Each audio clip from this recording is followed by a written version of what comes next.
There's no telling where the money went, there's no other way to go. There's no other way to go.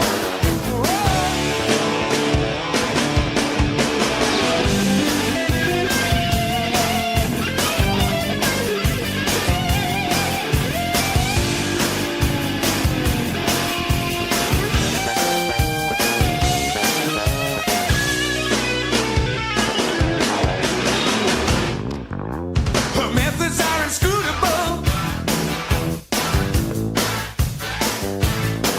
The proof is irrefutable. Ooh, she's so completely kissable.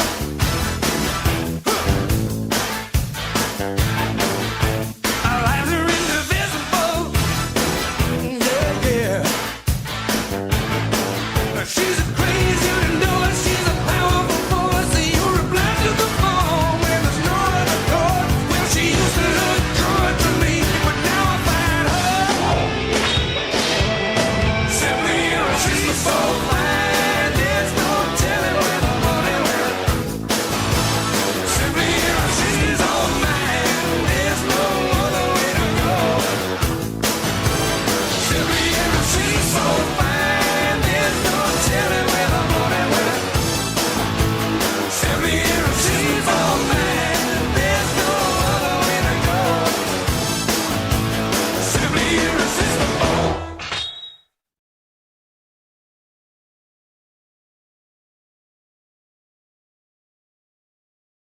Due to the graphic nature of this program, listener discretion is advised.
Greetings, universe!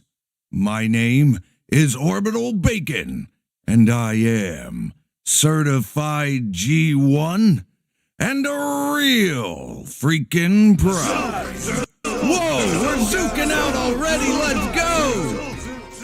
The Coalition are making a bid for the tag team title tonight, all other pimps step aside. Haha, let's go, thank you, Cheddar Swiss!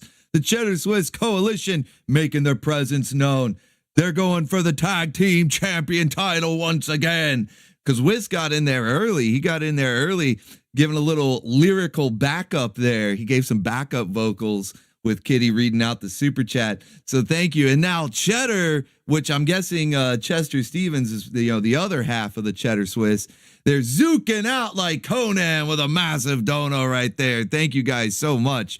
Really appreciate it. That's more like it. Whoa! I'm all hot and bothered. Ooh, so exciting. Let's see and raise that belt high. Whoa, buddy! Whoa, buddy! Holy shit! This is the place. Time to kick back and relax. Green skin girls. Okay, that was awesome, painting and rambling. That was awesome. Holy shit, perfect. Perfect. E elongated E for the green skin girls. And I finally made it a pop-up. Green skin girls! I've got the soundboard. I've even got the pop-up ready for later on. So yeah, it's here. It's ready. We're good to go. Thank you guys so much, man. Massive support right out of the gate, courtesy of the Cheddar Swiss Coalition. And thank you, Painting and Rambling, for that hilarious elongated E from Shantae for the green. There you go. Hell yeah.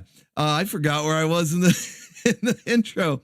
Welcome to another live stream. It's Friday, the end of the week. That means if you're here, you are indeed made of sterner stuff. Wooga wooga and booga booga, bim bams and flum bums. Oh, what's going on? Welcome back to another sterner stuff. Are you guys ready to set sail, to cruise right into the weekend? It's time. We made it through another week. Once again, I never had a doubt. You guys are all made of sterner stuff, so wasn't worried for a minute. But hey, we did it though. We did it. Another week down. It's time to get into the weekend, to kick back and relax with the bim bams, the flum bums, the baconeers and baconettes, otherwise just known as the best community on YouTube, all right? Because we're going to be having some fun tonight. We're going over the latest memes for these decades-old cartoons. We got the new segment. We talked about this last week, and I asked in a resounding confirmation that you guys were down for this new segment. So we're going to be spotlighting. I need to come up with a good name, but right now I'm just kind of looking at it as a spotlight on certain areas of nostalgia, similar to what we do with channel surfing, except that's, you know, a broad theme and you guys send in clips. The spotlight's just going to be one particular character, comic, cartoon series, whatever it may, even an artist, even comic artists can pop in there, whatever it may be. And especially stuff that we don't normally get to feature on the channel, because some of those big studios out there like Disney and Warner Brothers, they don't want us using any of their stuff. They're like, hey, if you're going to watch it, you got to get on our streaming service or maybe buy the DVDs if you can still find them, because they don't want physical media to be a thing anymore. So, but hey, we can feature a few clips here. We can go over some of the highlights. And yeah, that's what we're going to do. So we've got that new segment for you tonight, the Nostalgia Spotlight. I don't know. That's temporary, name in progress. Okay. Name in progress. So we're going to get an official name. I'll make a little title card, maybe even a little intro animation for that segment, something like that.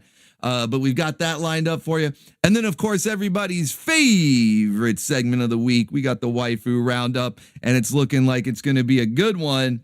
If the start is anything to go by, then we're going to have a couple to unlock here, maybe more than a couple. Maybe we'll have quite a few waifus to wrangle in the roundup. So hopefully you kept those wrangle devices ready. Beer Drinking Dwarf is like, wait, he said something about channel surfing. I'm sending in clips. Let's go, Beer Drinking Dwarf. I don't know. I mean, we could end up, you know what? Oh man, I'm thinking of it just on the fly here. I'm going to pull an audible. We could do something where during the Nostalgia Spotlight, during that segment, and I guess you won't be able to prepare ahead of time like channel surfing, but it might be fun. We'll test it out. We'll see how it works. But once we get into it and you see who the character or the series or whatever it may be is the focus, then yeah, if you want to send in clips, send in clips. I'm not opposed to it. It might end up making channels or not. See, I'm already thinking, I'm in like channels got to get into sterner stuff mode here. It might make sterner stuff run a little bit longer. And I know that we try to get done by midnight so we can do the midnight watch party, whether it's on Bacon Bits or on OBTV. I like to try to start on time. So we'll see. We'll see how it goes. That might actually balance out, though, if you don't know the topic ahead of time. You got to wait, tune in. And when we get to that segment, you'll see what we're talking about. And then you can look for clips. And that maybe it won't be as crazy as channel surfing when it comes to the length of the show, because that's what it's all about. On Wednesday, that's what it's all about. So, and those fly by because we're having fun. So I'm wondering if we do a little partial element to that. We'll see how it goes. But how are you guys doing, though? Are you guys doing well? Did you have a good week? Hopefully you did. If you didn't, well, the week is over now. Can't hurt you anymore because it's time for the weekend. Okay, that's why I said we are cruising in. We're setting sail. Get on board the Gyat Yacht, okay? All aboard, baconeers and baconettes. Get on board. It's time. The weekend is here. The weekend is finally here. You guys ready? You guys ready? We got volume 136 of Saturday morning cartoons, a full 3-hour block. It's a pretty cool lineup. I don't know. I like it. It was interesting seeing the reaction of the lineup so far this year. You know, we've only had a few this year, but it's been really interesting. Like the first one of the year, right out of the gate, you guys were loving it. And I thought it was just going to be kind of like average, average one. It's pretty good. And you guys, this is the best. This is like the best one of all of them, of course, of the year, because it's the first one. But you guys were like, no, this is one of your best. And then last week, I'm like, oh man, I think this is going to be a really good lineup. I tried to step it up a notch, and there were definitely plenty of people that liked it, but not quite, just barely, not quite as much as the week before. I don't know about the Gyat yacht, but I'm ready to ride the thrust bus. Oh, there you go. Cheddar Swiss Coalition adding to the health bar there. That's going to be a tough team to beat because you're dealing with a tag team, man. That's going to be tough. I think they got Stream Boss tonight. Unless like Daryl Walick or T-Bone, we've seen some crazy stuff. Brave Expanse, the Stream Emperor, could come in and just say, well, tag team, nothing. You never know. But I think you're off to a good start, a very strong start indeed. You will certainly be holding on to Stream Boss for a while, if not the whole show. So excellent, man. Thank you so much for the big support. You guys are the fucking best. All right. So yeah, we are getting into it, man. It's going to be a fun lineup, and I'm curious to see the reaction to this one because, like I said, it's kind of all over the place. Like it's all positive, so there's nothing to complain about. But it's just interesting seeing the reaction, like how much each one is like. So I'm thinking that this one's going to be pretty good. We've got some shows that we haven't seen in a while. I don't think there's anything new in there as far as shows that we haven't seen before. Like last week, we got Video Power with the Power Team cartoon. That was brand new. Hadn't shown an episode of that before, but it was pretty fun. Very, very cheesy, almost a little too cheesy, like it was exceedingly 80s, late 80s. I want to say it was like 88. T-Bone, let's go! Using the flute power. In T-Bone Tony's name, we embrace Shantae. Down under is too far to send a Coke. Too far to send. Oh, hey, we'll send it express mail. Thank you, T-Bone Tony. Flute power right there. Getting the waifus dancing. Let's go. Thank you so much, man. All right. So, yeah, I'm curious to see your reaction to tomorrow's lineup. I don't think we got anything new as far as shows that haven't been shown before, but we do have some shows that we haven't seen. Like I was going back through some of the past lineups because I have them all listed out. And, every show that's in them. And I'm looking through the list. I'm like, I can't even remember the last time we watched a couple of these. It's been so long. It's some of them just a few weeks. I like to keep a few of the shows kind of in a regular rotation. I'm sure you guys caught on by now. Beer Drinking Dwarf's got another one for us.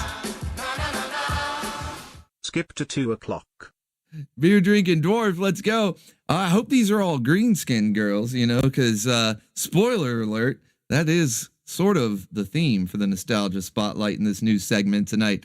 So hopefully you're sending in some green skin girls. All right. But man, I'm ready to have some fun, man. Are you guys good? I hope you guys are good. I hope you're ready to have some fun, man. It's the weekend. I always look forward to this, just hanging out. Like Wednesday is awesome, but it's still like the middle of the week. So channel surfing is a very nice distraction from the middle of the work week. But Friday is like, I don't even have to worry about anything. You know what I mean? It's Friday night. We're just going to be chilling. We got the midnight watch party. We got cartoons in the morning. It's like my favorite. It'd be like not quite 2 days because then Saturday in the afternoon or evening, sometimes I have to work. So, it's like a 36-hour period where it's just chilling with the bacon ears, man. It's fucking awesome. We're singing the Gamera song. Oh, you meant Marvel. Gamora. Gamora. No, Gamora is not turtle meat, although she is a green skin girl. But she's not turtle meat. That's Gamera. Okay, that's Gamera. Duo Maxwell, we got a new segment. I'm tentatively calling it the Nostalgia Spotlight. It's a work in progress. I don't know if that's going to stay the name, but it's good. That is for now the name of the segment because I talked about it last week and you guys were in love with the idea. I love it too. I think it's a really fun idea because we can focus on stuff sort of like we do for channel surfing, but channel surfing is a nice mix because we get some stuff that we can watch here and feature it on the channel, and then we get some stuff that it's like, okay, we'll have to watch that in OBTV. Whereas I'm going to focus this mainly on things that can't be featured on the channel like ever, whether it's a show or a movie that's owned by someone who doesn't want you to, or something that's not the right format, like a comic book. Magnificent!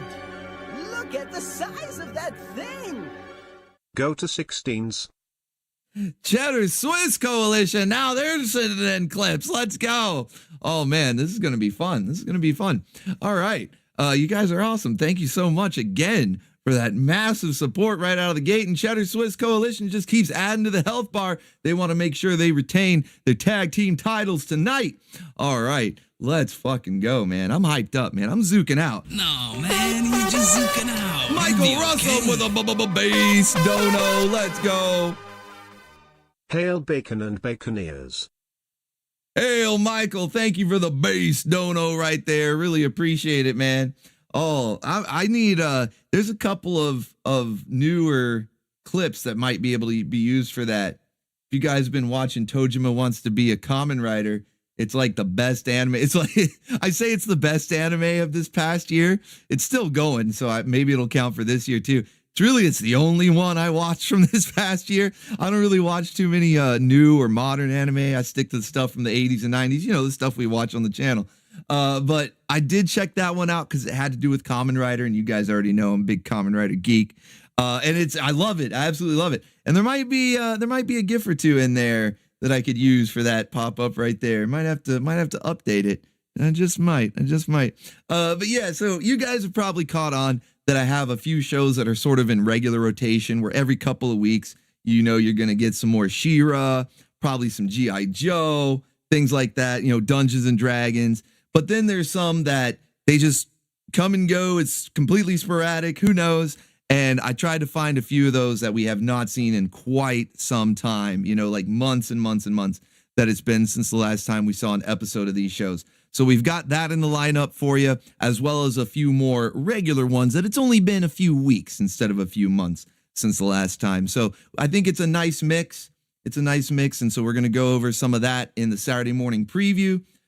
We've got the finale of Soul Taker for the Anime Grindhouse. So won't be talking too much about the Saturday night anime, but I'll go ahead and give you a hint what's coming up right after that. Because the very next week, even though tomorrow night's the finale, we got one more little delve into that world, sort of, kind of. I don't know, it's a little confusing, but I'll explain it to you guys.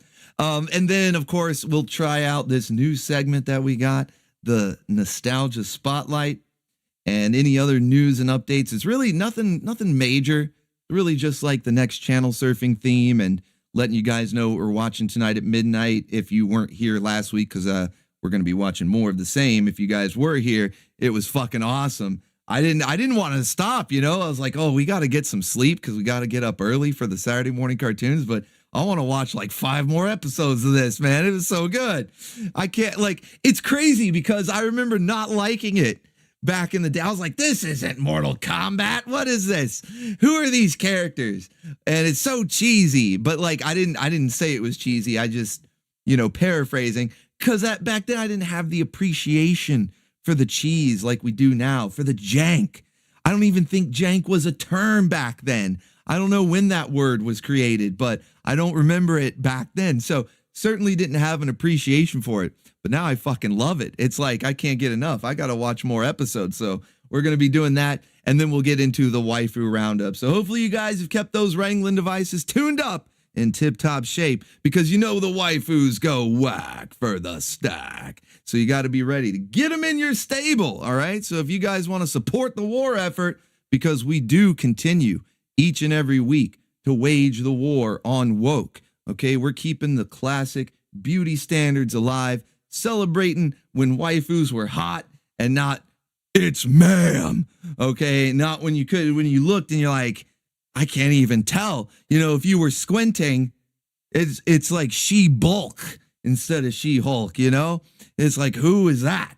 So So no, this way, even if you were to squint, you would still know that's all waifu right there. So yeah, we're going to support the war effort. And if you guys would like to chip in, there is a link pinned at the top of the chat right there. Really appreciate it. It helps keeps the station in orbit, as well as food on the table for the artists. We got some talented artists, Master Krakken. He is our main man, and he's been delivering some really good stuff these past few weeks, man. He's been really knocking out of the park. He's kind of like gone into overdrive, you know, because it used to be we'd have a little bit of mix, you know, it'd be a little bit from this artist, that artist, but then Master Krakken's like, oh, here, I'm stepping it up, okay? I'm going Super Saiyan. I'm going Ultra Instinct here in the new year. And he's just been sending in so much incredible artwork. It's like, hey, he's our main man, so we got all sorts of stuff from him. We do have a couple from Otacat, Ace of Spades, still lingering around. They're in the list. We'll get to them eventually, but I get new stuff from Krakken each and every week, man. It's fucking awesome. So the artist, I will say this on their behalf. Normally, I don't like to speak on people's behalf, but I can say this for the artist. Thank you very much. They are very appreciative of the generosity of you Baconeers. Looking at you, Cheddar Swiss Coalition. Very, very generous. Thank you guys so much.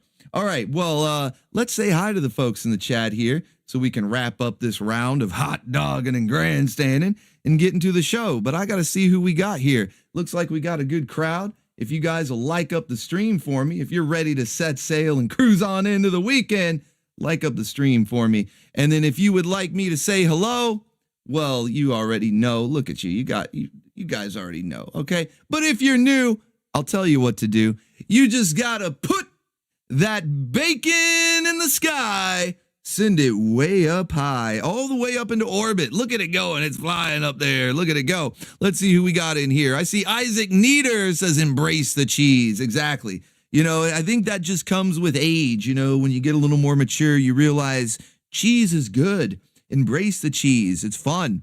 We got Gojira, a.k.a. Philip Fabian. What's going on? Says finish the final episode of Ultraman Omega. What a banger. I haven't seen much of Ultraman. You know, you think I would. I watch like, I used to watch Power Rangers. I still kind of do. But, you know, like nostalgia goggles. Kamen Rider, though, you'd think I'd watch Ultraman. I need to check that out one of these days. We got Kenzo's Creations, my eternal rival in Crossfire. It looks like he's brought his Zoomerangs too, because it's Zoomerangs to the death. Nocturna is mine. Speaking of green skin girls, we got Retro Ryu. What's going on, man? There's Ron McChaos. Hail, brother. Taverns Bowl. Hail. Got the old slash with the bacon. Duo Maxwell is here. We got definitely not Hunter Batista. Not fooling anybody. That definitely is Hunter Batista. Then we got Sane Adam. Hail, brother. There's Rex Rude 99. Hail to you as well. Oh, I see that. You got a little hidden O slash with the bacon, just barely. It's hiding in there. He's like a little spy, you know, a little secret agent. And hey, Rex Rude, thank you also. You sent me some very clean copies of a few Tiger Sharks episodes. And you can tell by the thumbnail, we're getting one of those tomorrow morning. So thank you for that, as well as preserving RoboCop Alpha Commando, which is my favorite version of RoboCop. I don't even care. Unironically, I fucking love it. Let's see. Spyro Man is in here. We got Gabriel Villegas. What's going on? There's Michael Russum. Hey, brother, what's going on? How are you doing? Hopefully well. Let's see. They just skipped on me. Where did I leave off with Michael Russum? There we go. Okay. Then we got Melon Kunis. I don't know if I'm saying that right. I tend to butcher names. It's kind of like an unintentional running gag that I've gotten better where it doesn't happen every single stream, but sometimes it does, and you might be the lucky winner tonight. Let me know if I said that right. Neo 007 is here. We got Ricardo Vasquez, Tim J. Hail, brother. What's going on? There's DJ Craze. We got Sean Weitzel. What's up? Hellspawn Leviathan, O slash, brother. We got Prince of the Abyss. Says once you go green, there's no in between. You not even different shades? What about, let me get the color palette out here, What about different hues, different shades? I don't know. But thank you, Prince of the Abyss. Man, look at all those blue wrenches in the chat. Those are channel members over on Coffee. Also, helping keeping the station in orbit. Appreciate you guys. Loki Thorson is here. We got Jason Long. Hail, brother. What's up? Leave me alone, please. No. Then there's T-Bone. T-Bone, the Bard. What's up, T-Bone? We got Hugh Scanlon in here. Kyle Conklin. The Eddie Valiant. What's up? Richard Hooper is here. Carlos Cal says, I'm working for my night shift. Oh, well, hey, maybe this will keep you entertained in the meantime. There's beer drinking dwarf. Cheers, brother. We got Waste of Space, a.k.a. Cheetos, a.k.a. the #1 troll, says, better not give me a shout out, boy. Bah, humzook. Well, it's too late. I'll give you a shout out if I want to.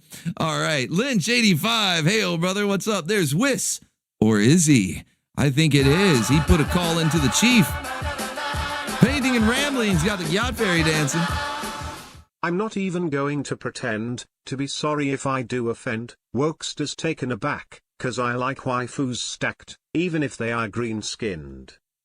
Lyrical super chat of the highest caliber right there. That was a good one. Thank you, Painting and Rambling. I love our super chat meta. We got lyrical super chats, the E elongated E.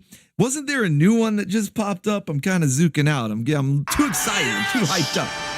Yes! 10 big Bison Bucks from Cheddar Swiss. Once you go avocado, you don't do blando. That was not bad, not bad. I think Prince of the Abyss might have had you beat on the rhyme there. That wasn't bad, though. It wasn't bad. What shade? What shade is avocado? Another sterner stuff, another relaxing evening with the Baconeers. This is a good start to the year so far. And God willing, the rest of the year will be as good.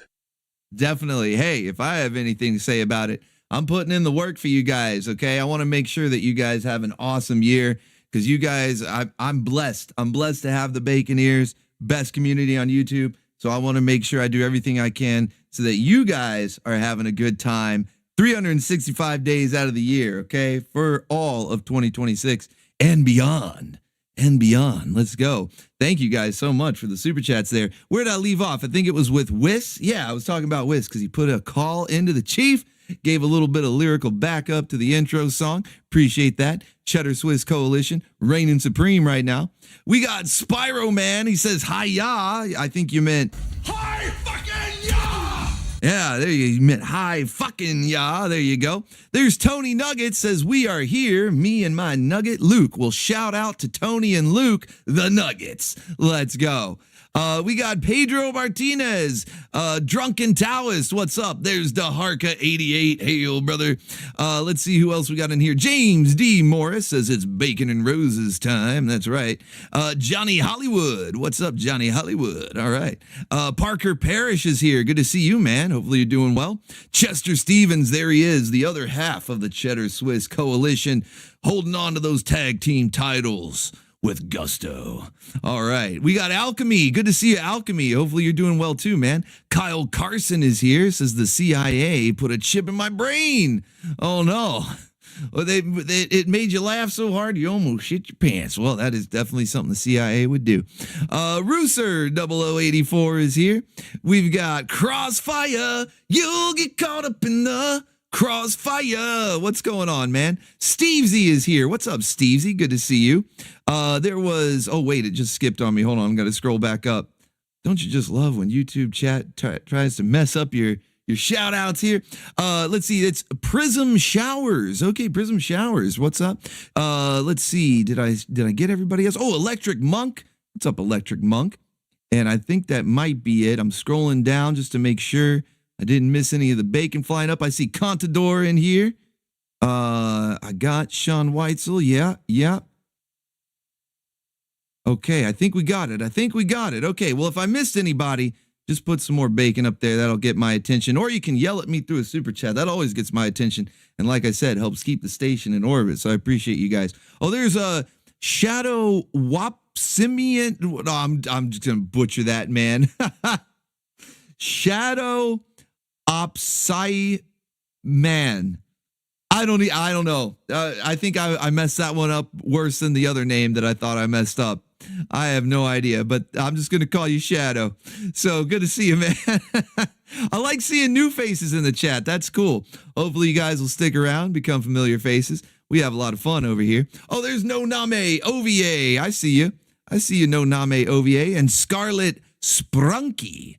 Oh, I did. I missed you earlier. Oh, that's Tony Nugget's daughter. Okay, we got the whole Nugget clan here. The whole Nugget family. Tony, Luke, and Scarlet Sprunky. I don't know why I gotta add a little extra onto that. So let's go. But good to see you, man. I love it. It's a whole family event right now. Melon Kunis says, I'm just gonna send this every 10 minutes, so you have to say hello to me. Well, see, you might not have caught me. I gave you a shout out earlier, but you might not have caught it from me because I think I mispronounced your name. So I apologize for that. Let me know. Let me know if I got it right, at least close enough to where you're like, oh, I think that was me. I think that was meant to be me. All right. So, yeah, the Nuggets are here. All right. Well, hey, it's good to see everybody. Painting and Rambling, I see you there too, sir. It's good to see all you guys. If I missed anybody, I'll keep an eye on the chat. Don't worry. I'll keep an eye on the chat. You guys do have a bunch of funny comments and stuff throughout the show tonight, but we're going to get into it. I think that's enough hot dogging and grandstanding. You guys know the drill. One last order of business. Let's shout out the stream boss. I already have definitely been hyping them up, but let's make it official. Cheddar Swiss, that is Chester Stevens and Wiss. They form the Cheddar Swiss Coalition Tag Team Champions and current stream boss right now. All hail with a mighty 155 hit points on the health bar. We need to get some pizza rolls raining. We need to get that waifu swinging. Thank you guys so much. Massive support. Massive support. And with the help of them and the other Baconeers, I think we're going to have a pretty good roundup tonight, okay? I think so. All right, well, let's go ahead and get started. First up, Saturday morning preview. Oh, wait.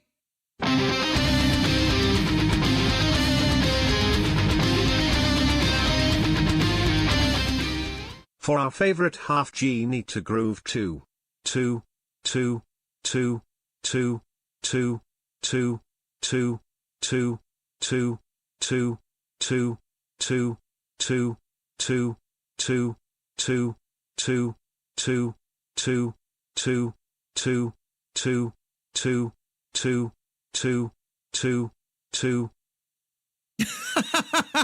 Oh, he didn't even. I was hoping the last one you'd read in like a different inflection. Sometimes Kitty will do that. He'll read the last word in a different inflection. I was waiting for it. But that's a lot of twos there. Is that a reference? I don't know. I was waiting for the beat to drop. Okay, I was waiting for the beat to drop. I thought, oh, this is going to be a sick remix, I can tell. And then it just ends. Oh, yeah, not as good as the E elongated E. I don't know if that's going to become a new super chat meta. I doubt it. But, hey, pretty good. So thank you. Thank you, Loki Thorson, for that one. All right, so we've got volume 136 tomorrow morning. We are almost to 150, man. I feel like it's almost going to have that Christmas effect where the closer it gets, it's going to feel like longer and longer. Like, oh, man, yeah, it's going by so slow. But I don't know, getting to volume 136 certainly flew by. So we'll see. We'll see how quick it feels like it's going anyway. But we've got a full 3-hour block for you. Okay, a full 3-hour block for you tomorrow morning, 9 to noon Eastern Standard Time. And it's going to be pretty zooked out, okay? We got some good stuff in there. Like I said, a few shows that we haven't seen in months and months. Had to get them back in the lineup. And then a couple of goodies that are semi-regular rotation, if not outright regular rotation, where every few weeks you're almost like guaranteed to get an episode of one of these shows. So they're in there too. So I think there's something for everybody, okay? I think there's a little something for everybody. All right, so it's going to be good. So we're going to get into that. It's is it all 80s and 90s? Yeah, I don't think we step outside the 90s. We might be in like the very late 70s at one point. But yeah, it's definitely all old school stuff. It's definitely all 80s and 90s. Last week, we went into the early 2000s a little bit there with Megas XLR and Power Rangers Dino Thunder. So we could see Professor Tommy Oliver, okay? He's got a title. You now have to address him like that, okay? He's not just the Green Ranger or the White Ranger or the Red Zeo Ranger. No, he is now Professor Tommy Oliver. So yeah, we got to see that episode. it was good stuff. But yeah, we're going to keep it to the 80s and 90s this week. And we're going to start out with our favorite neckerchief wearing waifu, Tess. We got pole position in there. Heyo, heyo. We got some pole position in there. I don't know. I feel like we have watched this somewhat recently. It's not one of the shows that it's been quite so long, even though there's only, I think, like 26 episodes. And I'm pretty sure, or no, not even. I think there's only like 13. Yeah, I think there's only 13 episodes. There's really not a lot, because I know I've used them all, some more than once. So that's just how it goes. But the show is too good to just let it fall by the wayside just because we've seen every episode already. So we got to bring it back, okay? We got to bring some back. I tried to find one that we hadn't seen in a long time. I think we've seen it in a Saturday lineup. Maybe not. Maybe it's one I overlooked. I don't know. But there is a meme from it that is very familiar, and I was trying to remember, like, did we make this meme when we were watching the full series? Because I did have the full series in its own separate videos, or was it from one of the Saturday mornings? But the fact that it was so long ago I couldn't remember is what told me this is the one to go with, okay? This is the one to go with because we love our neckerchief wearing waifu, Tess. She's really one of the only waifus that I can think of off the top of my head that sports the neckerchief. You know, this needs to be more of a common fashion trend. We need more waifus and neckerchiefs, okay? So maybe one day, maybe Master Krakken can do like a fashion show where he just takes a bunch of waifus from other shows. You know, we get like Frosta and Princess Lana, you know, and just put neckerchiefs on them, you know, just for the hell of it, okay? Because we need more. We need more. The world needs more neckerchiefs, okay? That's what's gonna heal this planet. That's what's gonna heal it, is more neckerchiefs, okay? So, but yeah, like I said, we did have a really old meme from this particular episode, and I feel like it needs more attention. It's something that we don't really quote that often, but we should be quoting it. It has a great quote in it. So let's see. Let's check it out here. Let's check out Tess here. Well, actually, we're not going to be the only ones, as you're about to find out.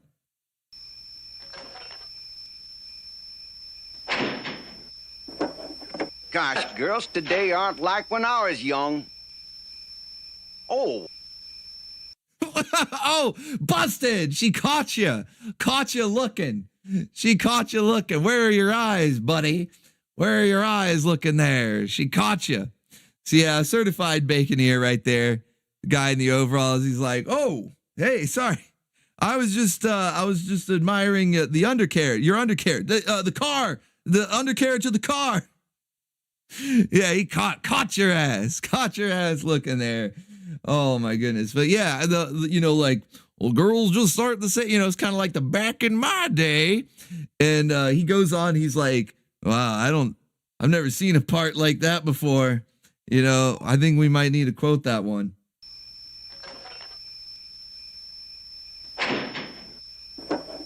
Gosh, girls today aren't like when I was young. Oh. oh, shit. Busting. Yeah. He was checking her cheeks. That's right, Duo Maxwell. He's checking her out there.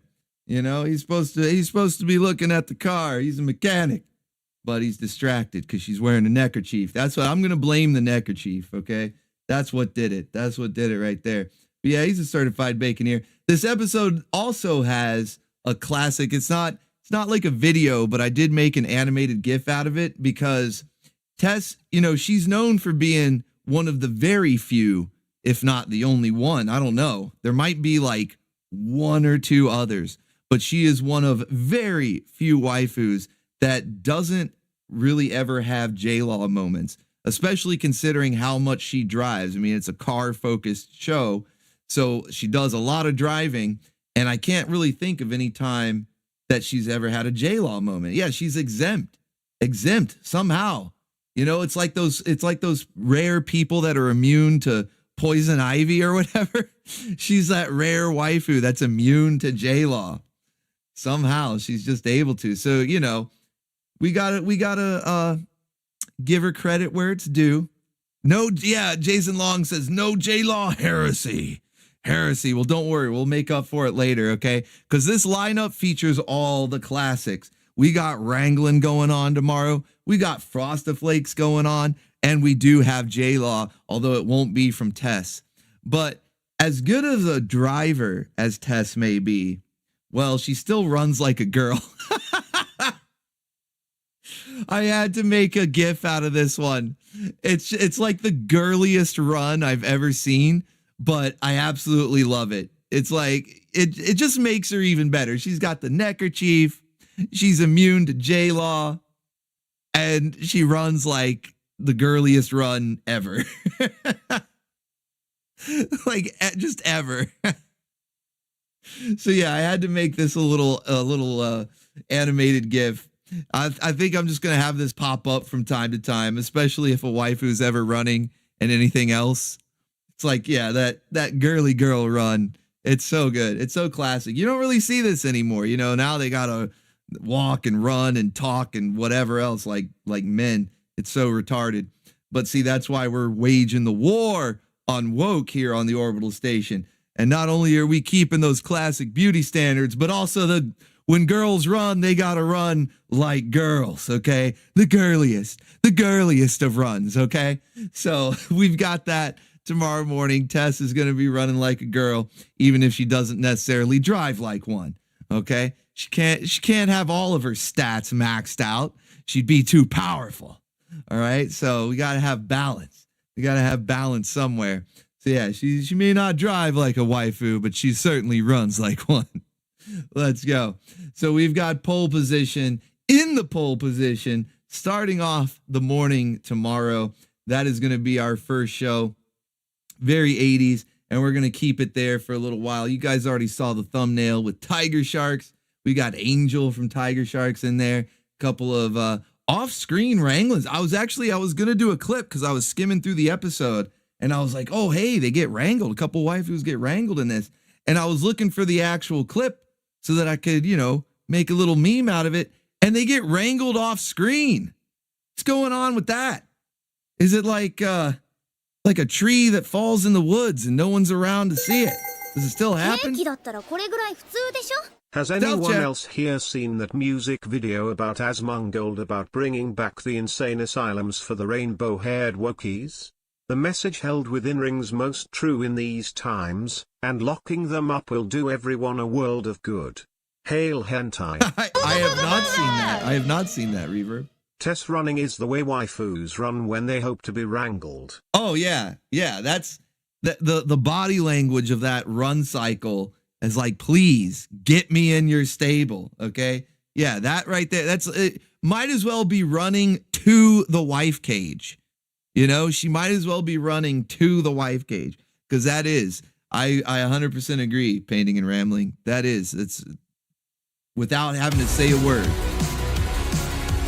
Rex Rude is fueling up the thrust buzz. Let's go. Tess needs some orbital station approved attire. Well, she has had some in the past, thanks to Master Krakken, okay? Tess is one of his favorites. I mean, she's a channel favorite. She's one of my favorites. A lot of you guys, I mean, every time we see that pink neckerchief and the short brown hair, it's Tess, and she's a fan favorite. But Master Krakken, she's like way up on his list. So he's done quite a few. He's done quite a few pinups of her, and she has definitely been an Orbital Station approved. Yes, and we're talking Tiny mini skirt. For anybody who's wondering, if you're wondering, what is Orbital Station approved dress code? It is tiny mini skirts. Okay, that's the uniform here on the station. And so thanks to Master Krakken, we have got that. We got a couple variations of that, as well as the tiny overalls too. We got Tess and tiny overalls too. So yeah, you might have to like look back at some older ones, but they're there. They're out there. Yeah, go through the archives. Exactly, Rex Rude. Just go through the archives. You'll find it. But yeah, so we've got Tess who may not drive like a waifu, but she definitely runs like one. Like she's just running to the wife cage. She wants to be wrangled. Then we've got, as I was saying, with Tiger Sharks, we've got off-screen wrangles. Does that even count? I want to get your guys' take on this, okay? Give me your take on this. It's like if a tree falls in the woods and no one's around to hear it, does it actually happen? If a waifu gets wrangled off screen, does it actually happen? Does it count? because we don't get to see it. We get to see them like, getting put in cuffs or whatever. They're captured, but we don't see the actual wrangle. Tomato says a wrangle is a wrangle. What's the end result? Well, here, I'll show you. I'll show you the end result. Okay, I'll show you the end result. That way you can see what I'm talking about, because they get cuffed behind the back. Here you go. That's the result right there. Is they get cuffed behind the back and then sat in a big empty room with unguarded, just like a classic villain, just like a classic cartoon villain. We're going to leave them completely unguarded. Yeah, that's Octavia. Angel's in there too. I think quite a few of them, like half the team, get captured. But we don't care about the rest. We're just here for Octavia. Yeah, cuffed wrangle. Yeah, does it count? Does it count? We don't get to see it. They cut away, and next thing you know, they're sitting them down in the room. They've already been wrangled. I felt kind of gypped, I was like, now wait just a minute here. Melon Kunis says my favorite cuffing was Felicia in Darkstalker OVA, which we have on Bacon Bits. I've got that one over there. I'm trying to remember the scene where she gets wrangled in that. She's not in it a lot, unfortunately. She's not in it very much, only like part of an episode. The ends justify the means, says Tomatoes. Yeah, no guards, no surveillance. It's classic cartoon villain. Look, we got him in cuffs. That's good enough. Moving on. So that's what we've got for Tiger Sharks. Unfortunately, no actual footage. Scene missing. It's like they put up the blank screen and it just says scene missing. We don't see the wrangling, but they do end up getting captured. But it's still a fun episode. Tiger Sharks is really goofy. It's good, cheesy fun. It's unfortunate that it hasn't got a proper release like Thundercats and Silverhawks, even though all three exist in the same universe. They were all done by the same animation studio. But I'm guessing Tiger Sharks, I think it aired on a different network or a different block of shows or whatever. And so the rights just fell through the cracks, or maybe the show itself did. And I heard people saying on channel surfing that it's just sitting in Warner Brothers' vault and they don't have any plans of doing anything with it. So kind of unfortunate. But thanks to Rex Rude, I did get a very clean copy of a few episodes that I had not seen before. So not only is it one that we haven't played on the channel before, but it's a very nice copy of it. Foul. They should have shown the wrangle. How else are we to learn new wrangling techniques? Exactly, Reverb. See, that's what I was thinking, man. I'm like, we can't be educated, all right? This is all about education.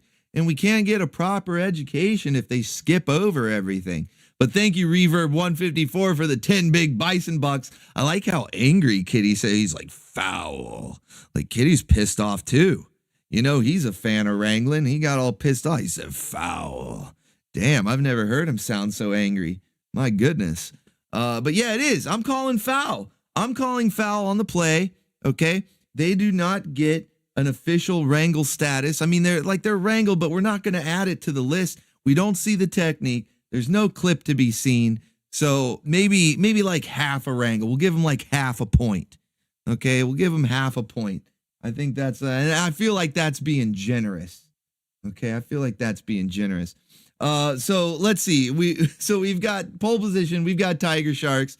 And then because of some of the clips that were sent in on channel surfing, you guys know a lot of times that will affect the lineup that I put together for Saturday morning. Sometimes the whole thing will be based on what we watch in channel surfing, depending on what the theme is. But this one, pretty broad. There was a lot of stuff that came from all over the place, like video games, commercials, all sorts of stuff. But there were a few shows in there that we can actually show on the channel. And one of them, which has a rockin' theme song, and I'm glad that we got to hear it on Wednesday. I think it was Michael Russum who sent it in.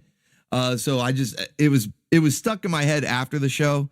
And so when I was putting the lineup together yesterday and then editing the video, I'm like, yeah, we gotta have this. I'm gonna be singing the song like for 2 weeks or something if I don't get it out of my system. So we got to have Bucky O'Hare. Did you say Bucky? I said Bucky. Okay, I said Bucky. So we're getting Bucky O'Hare tomorrow morning. And this is where we get our first of our classic memes. If we were denied the wrangling in Tiger Sharks, and we were denied the J-Law in pole position because Tess is immune, even if she runs like a girl, she doesn't drive like one. So we were denied the J-Law. And then Tiger Sharks with the off-screen wrangling. It doesn't count. Foul ball on the play. Denied the wrangling. Well, now we're actually going to get some of our classic memes right here. We're getting some Frosted Flakes. Okay, if you couldn't tell by the look on her face, either you didn't say Bucky. It's one of two things, okay? For Jenny to be looking at you like that, it's one of two things. Either you didn't say Bucky when they asked you. Did you say Bucky? You said, I said Bucky. Maybe you didn't. Maybe you didn't. It's either that or it's Frosted Flakes. So you know we're serving up a big, giant-sized bowl of Frosted Flakes. The biggest one you can find up in the cabinets, okay? Get ready. She's going to chow down. The whole box of Frosted Flakes will fit in this bowl. She is chowing down. So we've got an episode of Bucky O'Hare with a classic Frosted Flakes moment here. The United Animal Security Council names you captain of this new frigate. Congratulations, Captain LaFleur. I can't thank you enough. Thank Bucky O'Hare. It was his idea. I will. Whoa, buddy. Uh-oh. You already knew. Exactly. This is where the Frosted Flakes are coming from. Hey, go thank Bucky. The way she said I will, there was some intent. There was some intent behind that. Idea. I will. In my own way. Whoa! Holy shit! Some people have no sense of propriety. Oh, chowing down. Look at that side eye. Look at it. Over the shoulder side eye. She's about to pull an exorcism. Her head's just going to spin all the way around. Over the shoulder side eye. She's pissed. She said, I will in my own way. What? In my own way. Oh, no, what, dude? Jenny sees it coming. Look at her. She's immediately pissed off. And look at Bucky, too. Bucky's like, wait, what did she just say? What? He's trying to play it cool, you know? He's within punching distance of Jenny. So, you know, she might slug him if he has one of those, like, Looney Tunes, the wolf, you know, with little red, what was her name? Red Hot Red, whatever her name was. And the wolf's, like, zooking out. If Bucky has that reaction, yeah, he's gonna get slugged. So he's trying to play it cool here. Look, the way she's like so fucking angry and Bucky's so smug. Look at her, wipe that smug look off your face. So she's gonna smack it off. Yeah, Red Hot Riding Hood. Yeah, it was Red Hot Riding Hood. People have no sense of propriety. Oh my goodness. So yeah, she's pissed off. Frosted Flakes, the whole bowl. Like I said, she's eating the whole bowl. It's a big one. The whole box can be poured into there. Half the gallon of milk gone. All of the Frosted Flakes. She's chowing down. She is chowing down. Look at like all of these frames. Like this one, the over the shoulder side eye. This one where she's firing lasers like Lana in that one episode of Captain N. And then you gotta love this one right here, where Bucky's like zooking out. He couldn't contain himself anymore. He was trying to play it cool, trying not to have a Looney Tunes reaction. But then here he goes. He's got the hearts in his eyes. He's going like full blown Looney Tunes, like Tex Avery, you know, like Tex Avery Looney Tunes. Hearts in his eyes. He's zooking out, and Jenny's like, she not only is she pissed at Bucky, or well, probably more so at the Fox girl, but it's almost like she's also mad that she stepped in front of her. Like, not only are you taking Bucky, you're taking my screen time. Trying, you know, trying to horn in there on my boyfriend and my screen time. That's how, the way she's like leaning around. She's like, you stepped in front of me. The fuck? She's so pissed off. I love these frames. They're hilarious. Just so expressive. She's so angry. And it's like short too, it's just this quick scene, but she makes all of these like over the top angry faces as Bucky's making over the top zooked out faces. Tex Avery Looney Tunes. It's great, man. So yeah, she's chowing down on the Frosted Flakes. It's going to be good. We got a classic case of the Frosted Flakes right here. Good times with Bucky O'Hare. Did you say Bucky? I said Bucky, okay? I don't need Jenny looking at me like that because I didn't say Bucky right, okay? So, is she a bunny or a cat? I used to think that she was also a bunny because, that's what Bucky O'Hare, he's like an alien rabbit creature thing, right? And so I thought, okay, that's just what Jenny, I just assumed, even though there are other alien animals. You've got, of course, the toads that we're going to crocus some toads. And then there's the berserker baboons. And you've got dead-eyed duck. And for some reason, the ducks have 4 arms. They're aliens. I don't know. But no, I come to find out Jenny's a cat. She's actually a cat. And I don't know if you ever see her ears. But I did notice once and I never know. I always thought it was just her hair, that she had like insanely long hair. But once I found out she was meant to be a cat, I noticed in the episode that even though she does have fairly long hair, it's not quite as long as you might think because that's her tail. Her tail, which basically just looks like her hair, just coming from her waist. But that's her tail. And so it's like, one of those big fluffy cats, that have the even floofier tails. So that's what she is, okay? Alien space cat with big floofy hair and a big floofy tail. So there you go. Yeah, Bucky, he's in the doghouse tonight, even though he doesn't realize the trouble he's in. In this moment, he's just zooking out. No, man, he's just zooking out. He'll be okay. I don't know if he's going to be okay. You see Jenny? She's fucking pissed. That's murder, okay? The look in her face, kind of like how the way Tess was running was like, oh, she wants to be wrangled. Well, the way Jenny's looking, that's murder. I don't know if you're going to make it to the next day, Bucky, okay? I don't know if you're going to wake up dead, okay? So we've got a classic case of Frosted Flakes and a good episode of Bucky O'Hare because we haven't seen that show in a little bit. Not too terribly long, but it's been long enough. We need to bring it back. This next one, though, it's been ages. I feel like we haven't seen this show in months. It's another one, much like Pole Position, Bucky O'Hare. A lot of these only got about 13 episodes, give or take.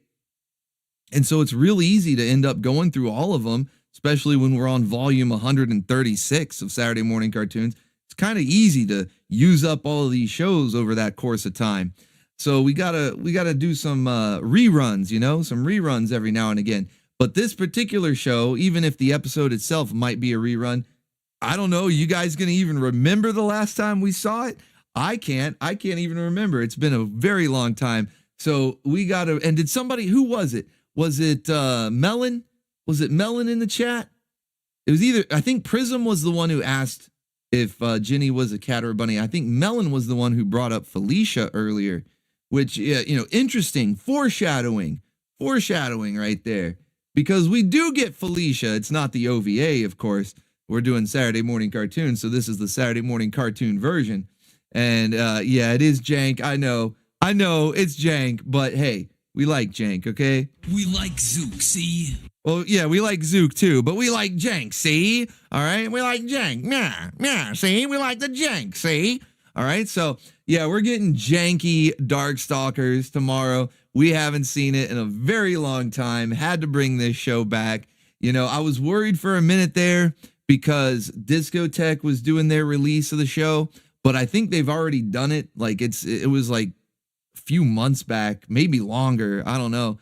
And they didn't seem to go on a crazy, blocking spree or strike spree or anything like that. So I think it's still safe to get an episode, the occasional episode on a Saturday morning lineup. So we got to bring it back. We got to get some janky I can't even say it. Dark Stalkers. I'm getting tongue tied. It's so janky.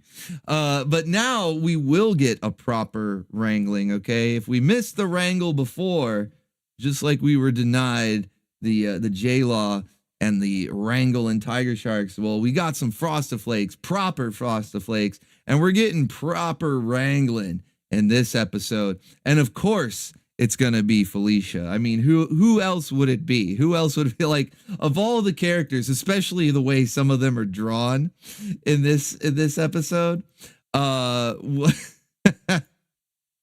who do you think would be wrangled? Are you going to go after Morrigan?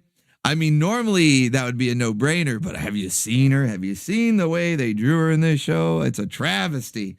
I don't know what was going on. You know, Felicia, even though she doesn't look as good as her video game counterpart, she's still not as bad. She didn't get the treatment that, like, what was her name? Sien Ho, the ghost, the ghost character. She probably got the worst when it comes to this adaptation. She got the worst design. And then Morrigan, she looks okay sometimes, and then she looks absolutely horrible other times. But Felicia actually escaped largely unscathed. But the same can't be said for her wrangle status, because just like the Baconeers, everybody in the show is going after her, trying to get her in the stable, get her in the wife cage. Let's see if any of them are successful here. We got a little bit of a wrangle wars going on, a competition. Okay, there's only one waifu. Who's gonna wrangle her?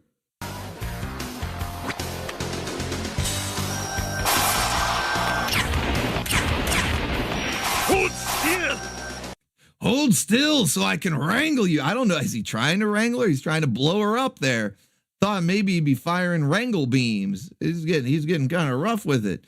I guess he just plans to knock her unconscious. He's like, I'm not going to use any sort of fancy device. You know, I've seen how they do it in all these other shows. Screw that. I'm just going to start blasting. And hopefully she'll get knocked out, and then I can just, toss her in the wife cage after that. Felicia! The cat woman is mine! He just knocked her off the side of a castle, and he's not even trying to go after her, but he still had to, I guess, assert dominance or something. I don't know, because he's like, the cat woman is mine. He's like, he doesn't even give a shit.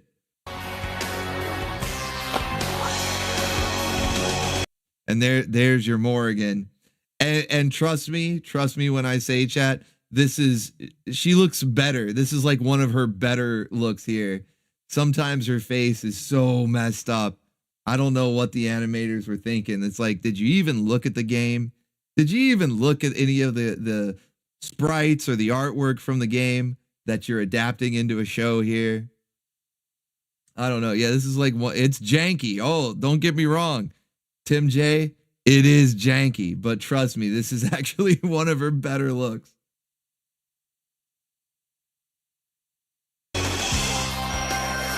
Again, Dimitri. The cat is mine! What happened? Welcome to your new home, pussycat. Ooh, such language. Wrangled. It was Morrigan. I bet nobody voted on that. Probably nobody bet on Morrigan. Nobody expects Morrigan. Yeah, she was the one to actually wrangle her and get her into the wife cage. And I like how she starts hissing at her, and she's like, language. Hey, language there. Can I cop a feel off Morrigan? That's not how your phrase goes there, beer drinking dwarf. You're rewording it. That's not your normal catchphrase. That one sounds like a little too risque. I like the original better. But hey, at your own risk, man, at your own risk.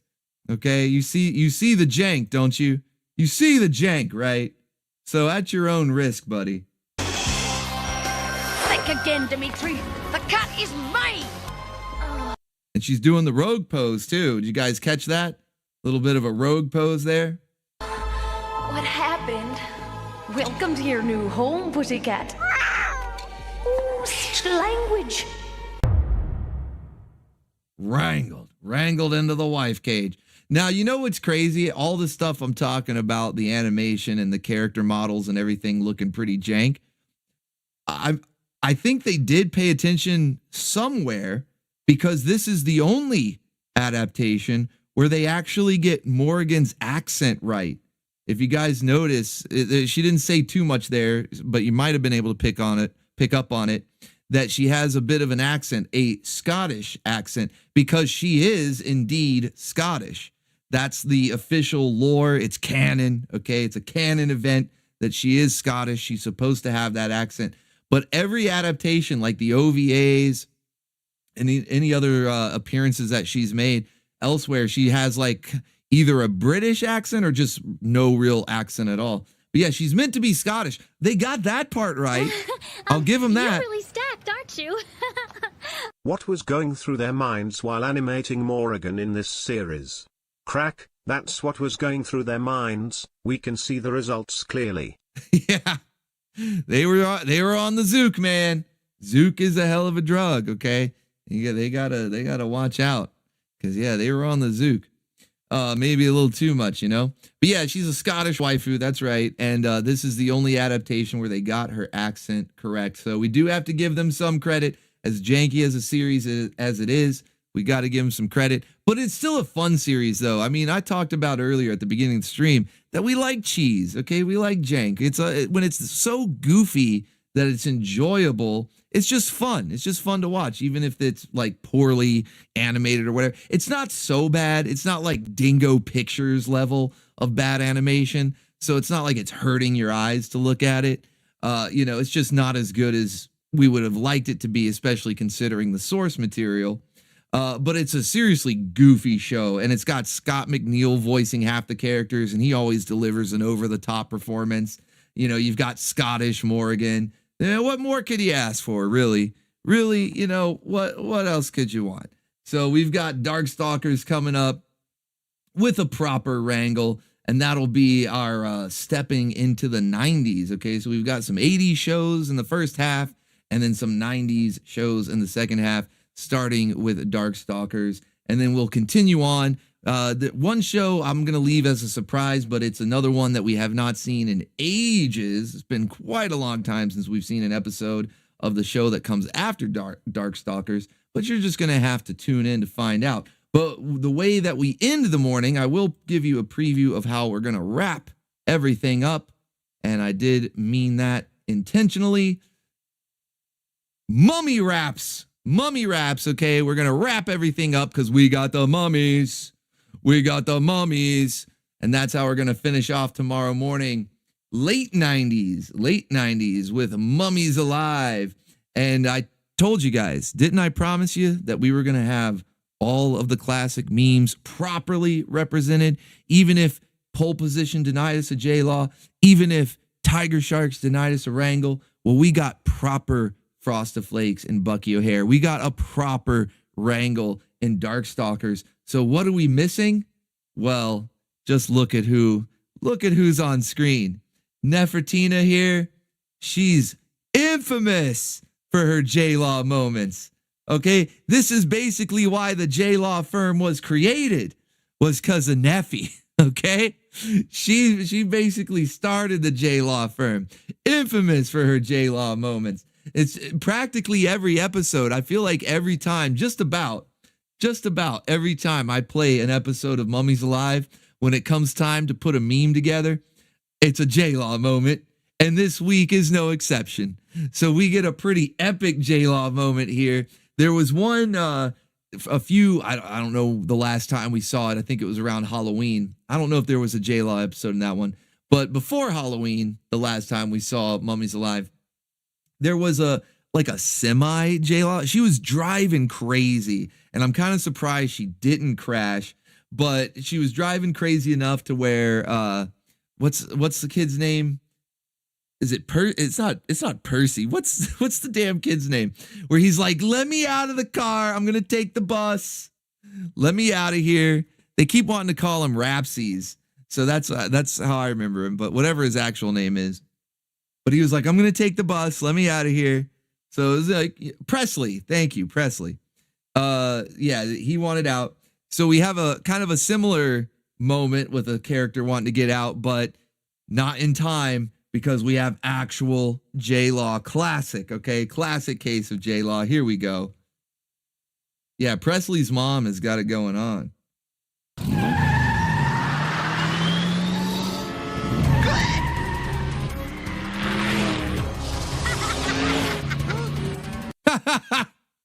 I love how he's white knuckle it. Look, white knuckle ride right here. His whole life is flashing before his eyes, even the undead part. You know, he's come back from the dead and still the life is just flashing before his eyes. Yeah, there's zip, zip, zooming.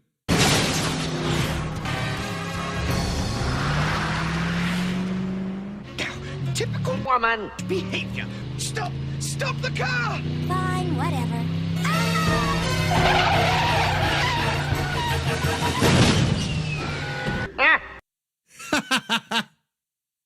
And I love how he said it for Skeletor. Not word for word, but close enough. Typical woman behavior. You know, might as well been Skeletor in there. Just like a woman. Typical woman behavior. Stop the car! Fine, whatever.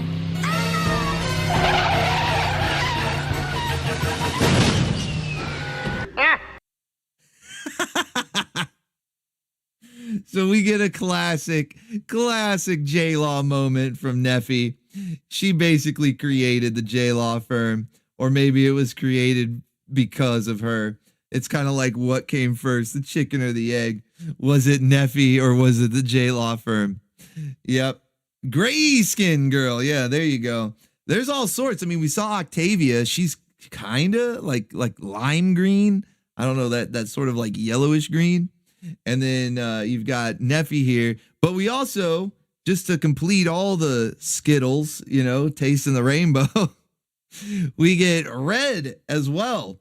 So you're getting gray, green. There might be blue in there.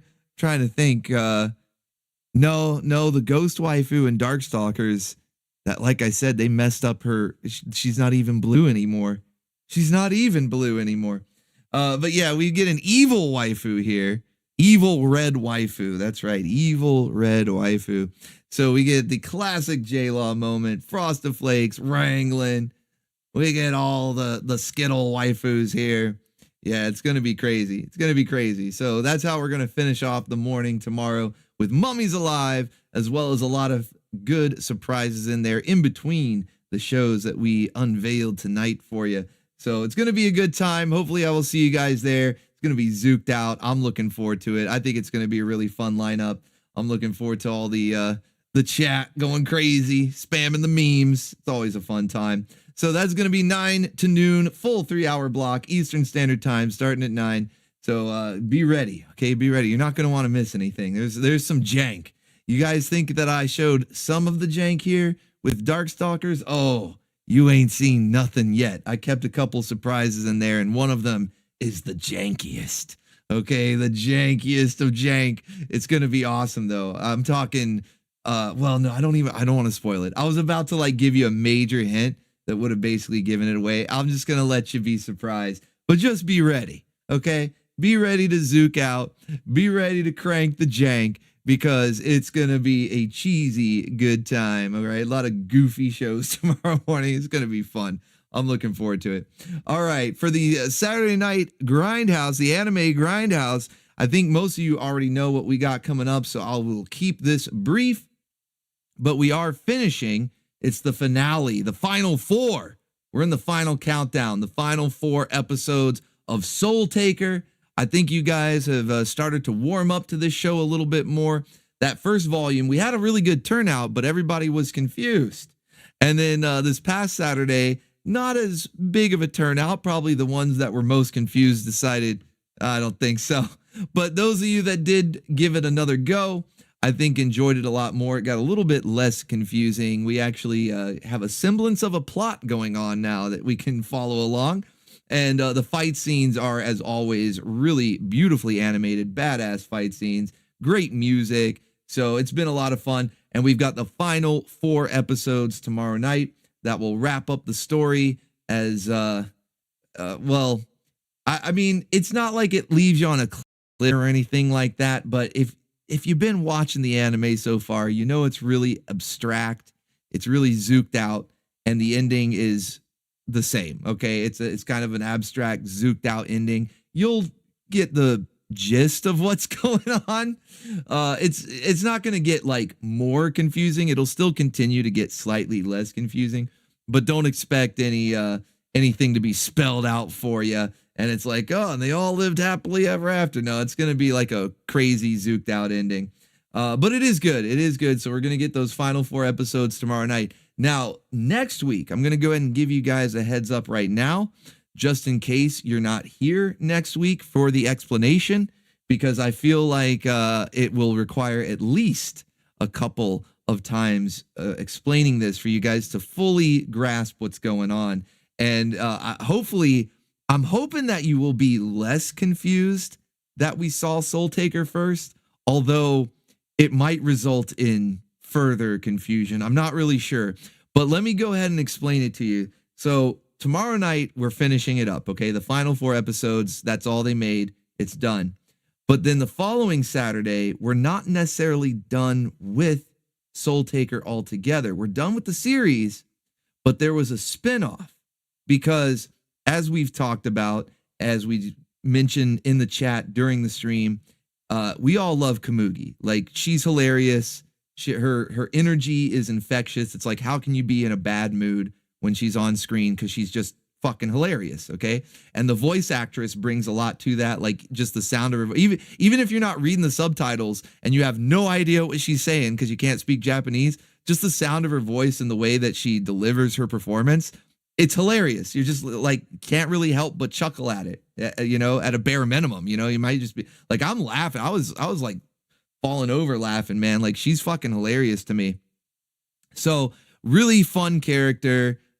Everybody seems to really love her, and we're not the only ones. Obviously, they wrote her that way to be this like really entertaining character that, you know, kind of can't be in a bad mood when she's around, you know, kind of like that. And so they gave her her own very short-lived spin-off series, but it's not what you would think. If you're thinking, oh, okay, so maybe like a side story, like while Kyosuke was going around looking for the flickers and Soul Taker, you know, maybe she has a little series where it's like she's with Shiro and they're doing their little detective thing. No, nothing like that. It goes completely batshit insane, off the walls, zooked out. Are you like, I don't know if you guys are ready. And again, this is why I want to go ahead and tell you this week. And then of course I'll go over it again. I'll reiterate all this again next week, because I want you to be fully prepared, because it is some of the purest Zook. I'm talking pure, uncut Zook. Okay. They went insane with this spinoff. So Komugi is like kind of in her own world where she wants to be like a superstar, you know, like a singer, actress, whatever, you know, she wants to be a celebrity, right? And in this world, Soul Taker exists, but it exists as a show. So it's not in the Soul Taker universe. It's in kind of our universe, but not really, as you'll see. It's definitely not just the normal real world, but it's the, you know, the quote unquote real world, right?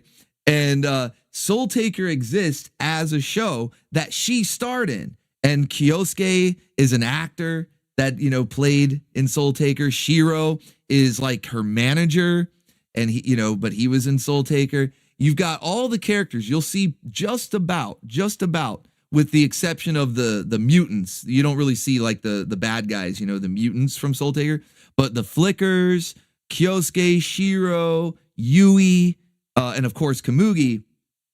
All of these Soul Taker characters are in the spinoff, but they are this weird, like, real world counterpart, whether it's like her manager or her boss or fellow actresses that are trying to make it big like her. So of course they have a rivalry. You know, there's some Frostiflakes going on because Kyosuke is like the hot guy that they all want, you know. So you got Frostiflakes over the guy, you got it over the career. And this is really, I'm just setting up like the baseline of the world that this show takes place in. The actual plot itself, good luck. You know, like you thought Soul Taker was confusing? Good luck. Wait till you see Kamugi. Wait till you see her own little spinoff here. Okay, it is pure uncut Zook, but I got to tell you though, it's fucking awesome. All right, it's actually awesome. Like, it's hilarious. It's I would almost say that it's like better animated, because where Soul Taker, they did a lot of abstract visuals, you know, it was like very kind of artsy. Things were supposed to infer things that were going on, even if you were just looking at like a weird background painting or maybe a still frame as they spoke, but it was all framed crazy. You know, people would be like upside down and all this weird stuff. But if you notice, they don't move around that much unless there's action going on, and then it becomes this like almost over animated. You know, it's like they don't even use still frames for the background. Like everything is moving. So you could tell all the animation effort went into the fight scenes for Soul Taker. Well, Kamugi is more of like the traditional show in the sense where there's a lot of movement going on practically at all times. It's a very high energy show, much like Kamugi herself. And it is batshit insane, also like Kamugi herself. And there's going to be references. Like, I want you guys to keep your eyes peeled when we watch this, because you'll probably get some that I didn't get. You know, I like, as much as, you know, pop culture of the time, because they reference a lot of different things. Obviously, they reference a bunch of stuff from Japan, but they go not just anime, though, because they go into like tokusatsu. They go into some things like pop culture from the West, you know, so there's just all sorts of references, Easter eggs. The dialogue in some cases is like a mile a minute. It's not as bad as what was that one? Excel Saga. Do you guys remember Excel Saga? Now, no spoilers. Anybody that's seen it, I see Prince of the Abyss say, yeah, oh yeah, that show is crazy. Don't spoil anything. If you have happened to see this, because this one's really obscure, just like Soul Taker. So if you've happened to see it before, please don't spoil anything. But just keep your eyes peeled, be ready, because it's not as bad as Excel Saga. Like, I know a lot of people like Excel Saga, but for me, it's almost kind of a chore to get through it, because they talk so fast, especially if you watch it in Japanese. They talk so fast and you're trying to read the subtitles, and it's just like, I don't know. It's a little much. It's a little much. Kamugi never gets to that point. It never gets overwhelming. They're never talking so fast that you can't even keep up and read the subtitles. There'll be some quick dialogue, especially back and forth when the Frostiflakes are flowing. You know what I mean? Like she's got some rivals, okay? Some other waifus out there, and they're vying for positions in the career, the affections of Kyosuke, whatever it may be. And so they kind of have these back and forth dialogues that can be pretty quick, but you can still keep up. But it never feels overwhelming. It never feels like you're just like, oh my gosh, my head's spinning. What the fuck is going on? It gets like right to that point where you're just like, holy shit, this is crazy. And then kind of like levels out so that you can actually absorb all the information and what's going on. So yeah, it's awesome. It's awesome. It's a great show. Only 5 episodes, technically 6. However, one of them is this little like half episode thing that really serves just to be kind of like a couple of music videos with some scenes in between. I don't know if I'm going to do that one or not, because it has no real bearing on the plot. I'm going to look back at the scenes in between the music videos and see if they're like worth splicing in, but we will at least do the 5 episodes. But yeah, the big takeaway, okay, hopefully I'm not scaring anybody that you're like, oh, I don't know, man, this show sounds a little too zooked out for me.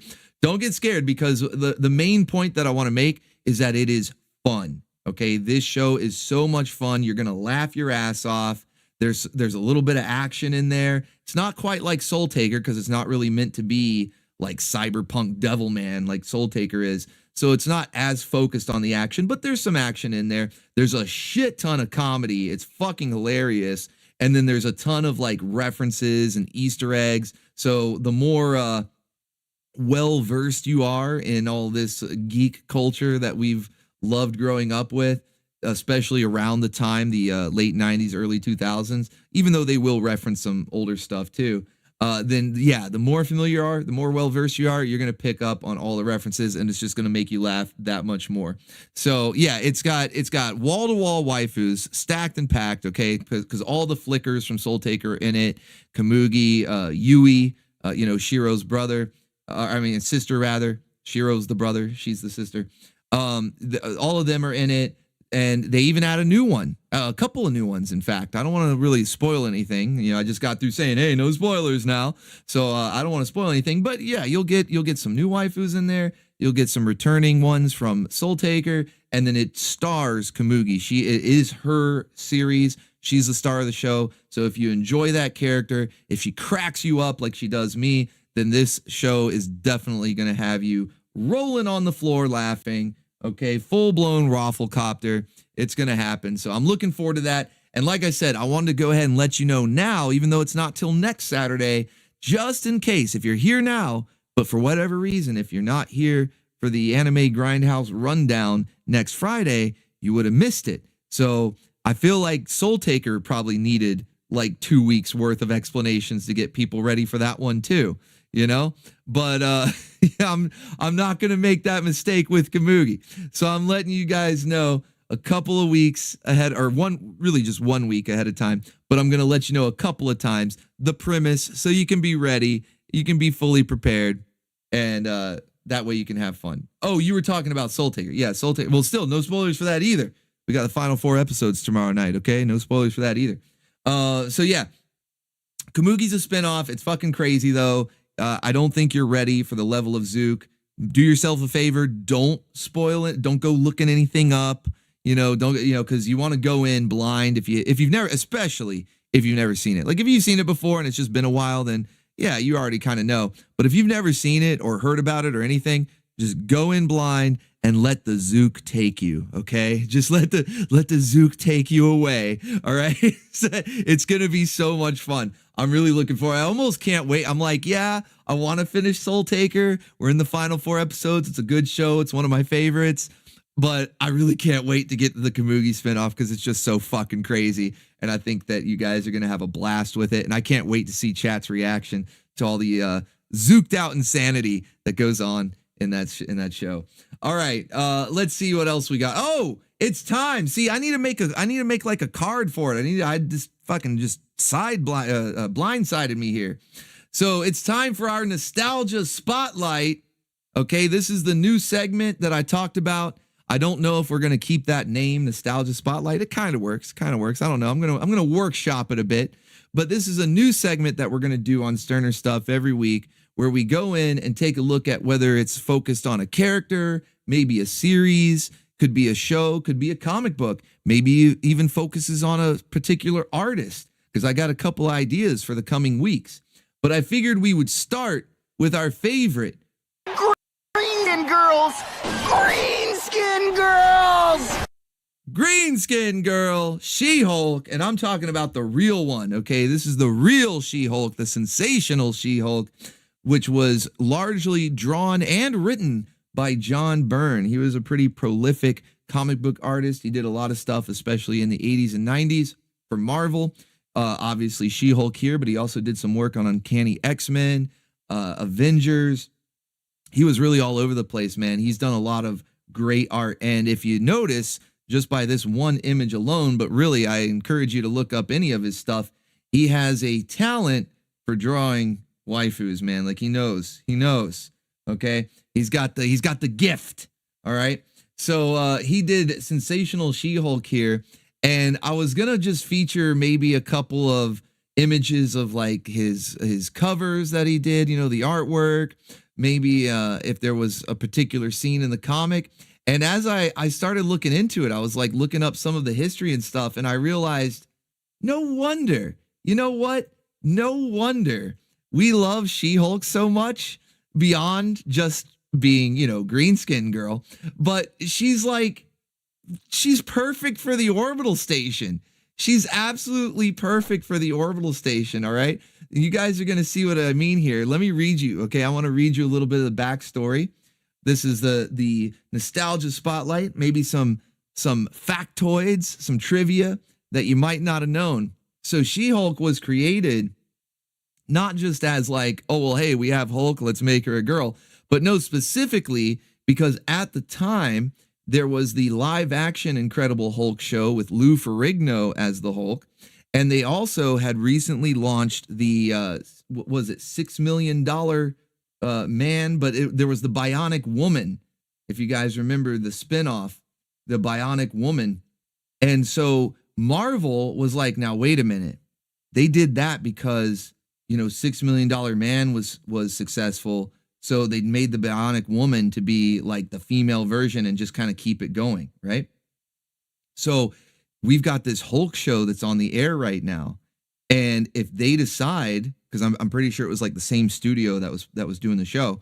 So they were like, if they decide to just have like a female Hulk just to make something new, we need to make sure we have the rights to it. So they went ahead and created her as an official comic book character so that if they ever did put a She-Hulk type character in the Lou Ferrigno show, that Marvel would have the rights to it. So that's how she came to be. Beer drinking dwarf, let's go. Normally I'm not into green skin waifus, but turn the lights off and let me feel them up.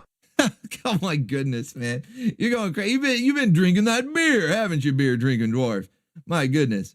So yeah, because of the $6 million man getting the Bionic Woman in there, they were like, hey, we need to make sure. So they published their own version of a female Hulk, which would end up being She-Hulk, just to make sure. And come to find out that they did have plans. They actually had plans for the Lou Ferrigno Hulk show that they were going to have Banner's sister. So it wasn't going to be the cousin, Jennifer Walters. It was going to be Banner's sister.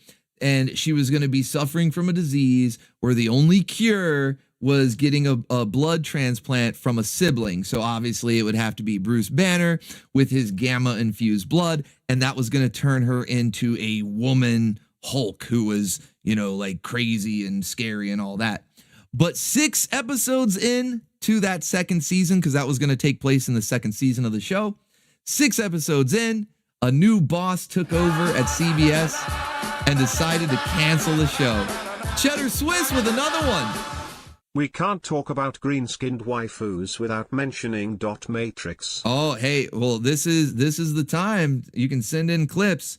We're gonna take a page out of the channel surfing playbook, and during the nostalgia spotlight, if you guys want to send in clips, we'll do it. We'll do it. So yeah, 6 episodes into the second season, when they would have introduced this female Hulk that was going to be the sister of Bruce Banner, a new boss took over at CBS and canceled the show like immediately. He was like, no more. In fact, you can do episode 7, but that's it. It's over. So they kind of made her for no reason, at least based on the original intention for why they made her. So they didn't really know what to do with her. In the comics, they were like, well, now we got this character. What are we going to do? So they tried to give her her own book, The Savage She-Hulk, and it went on for a little while. It did okay, but they didn't really know what to do. So instead, they let it lie dormant for a little bit and then brought it back as the Sensational She-Hulk under John Byrne. And he's the one who is most largely associated with the character, and for good reason. Like the covers of these books live rent free in my head because of his artwork, and it's a green skin girl. But it does. It lives rent free in my head. And I didn't even realize that he wrote them. I knew he drew them. I knew he was the artist, but I didn't know he wrote it as well. So that was really cool. And this is where she got her fourth wall breaking personality. She became self-aware. She knew that she was a comic book character and would make all these fourth wall breaking jokes, sort of poke fun at at the comic industry, or maybe other characters, or maybe even the readers, you know? But yeah, it was a lot of fun. So when I found out, and this was like I said, just doing a little bit of research into the character, you know, found out all that stuff. But then I was seeing, okay, so what kind of adventures did she get into? And I found out that she's perfect for the orbital station. Like, she's tailor-made, okay? So her guest starring adventures, like I said, before they really knew exactly what to do with her, they were just kind of moving her around from different books. She would make guest appearances in like the Avengers and the Fantastic Four. And they didn't follow any specific storyline. You know, she would just make a cameo. It's like, hey, it's Hulk if it was a girl. And that would be it. The only overarching storyline that she had was a recurring bad luck with cars, with automobiles. So it's kind of good that her alter ego is a lawyer. She might be the first hire of the J-Law firm. You know, we were asking, what came for, was it Neffy? Was it J-Law? Where did yeah, she is a lawyer for the J-Law firm, because her only defining storyline or characteristic in the early appearances was she had bad luck with cars. And when she became a member of the Avengers in 1982, she was a temporary member of the Avengers, they continued the running gag of her with the car troubles. And so I was like, I gotta find it. Where is it? Let me see. One example. If it's a recurring gag, it probably happens in several issues. So let me just see if I can find one. And the first one I found, you know, I was like going through a couple. I found like one of the John Byrne ones of Sensational She-Hulk. And then I was like, well, let me look in Avengers. They said she joined the Avengers. Let me look in Avengers. And so I found one here.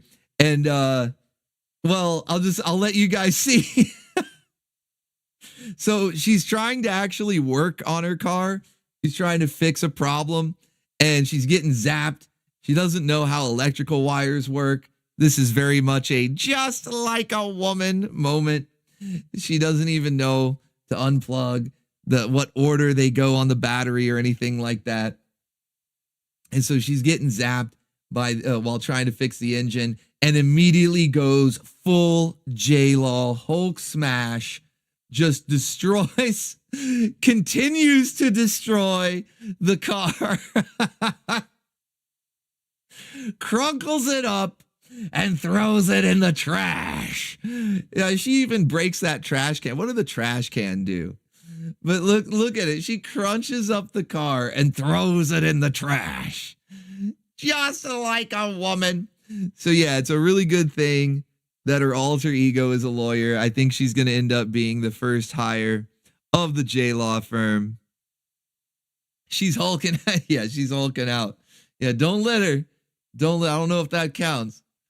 So I read that and I was like, this is amazing. I can't believe that was actually a thing. Like, it's canon, you know, it's official She-Hulk lore is that she's always having trouble with cars. Like, just fucking amazing.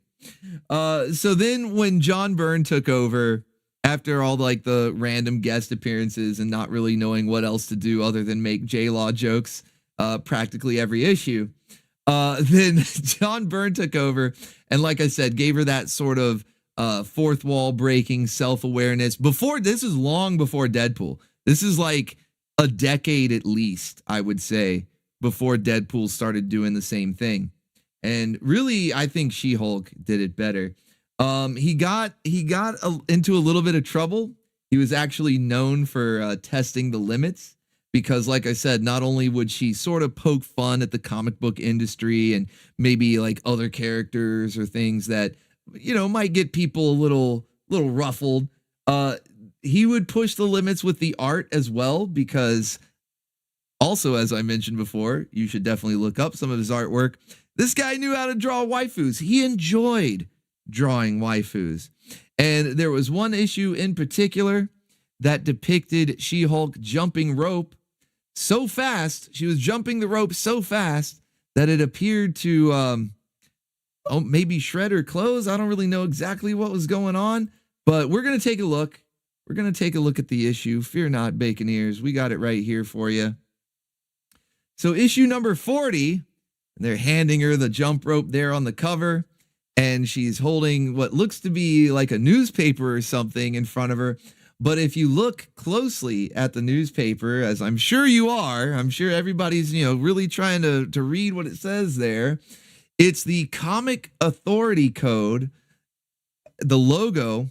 And if you see at the top right there by the yams, it says approved by the Comic Authority, the Comic Code.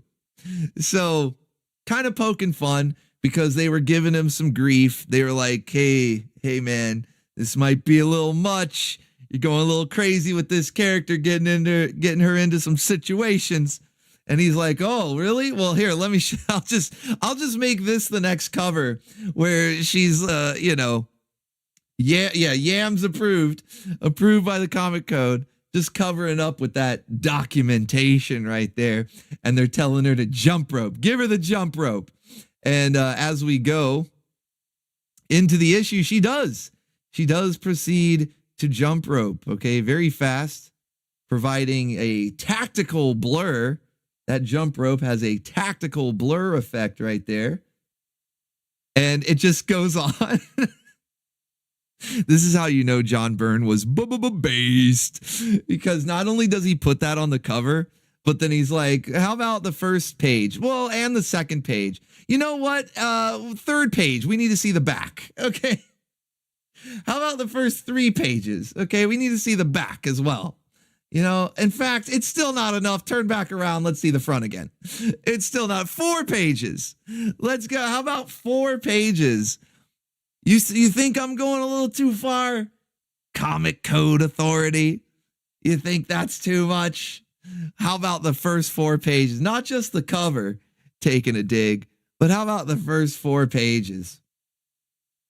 And then another waifu walks up and is like, what's up with this tactical censorship of the jump rope? How are you doing that? Like, how are you pulling this off?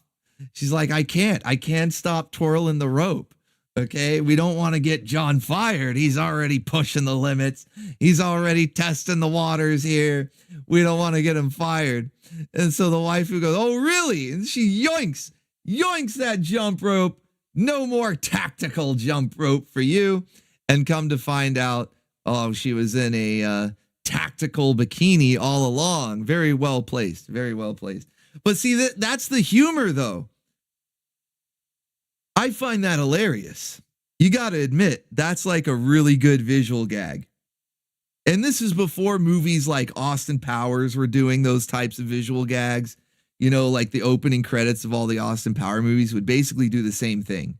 They would have whole segments of the movie that was just, hey, something is strategically blocking out something else and, making it look, worse than it is or whatever it may be. So this was doing it before all of that. So you really got to give it to him. Best issue ever, right? Because not only is he sort of sticking it to the comic authorities, whatever, the comic code of conduct, whatever it was called, but he's doing it in a very very witty way. This is good comedy. This is good humor right here. So I thought you guys would appreciate that, right? Who doesn't love a good joke? Who doesn't love a good joke? Green skin girls! Or that too, right?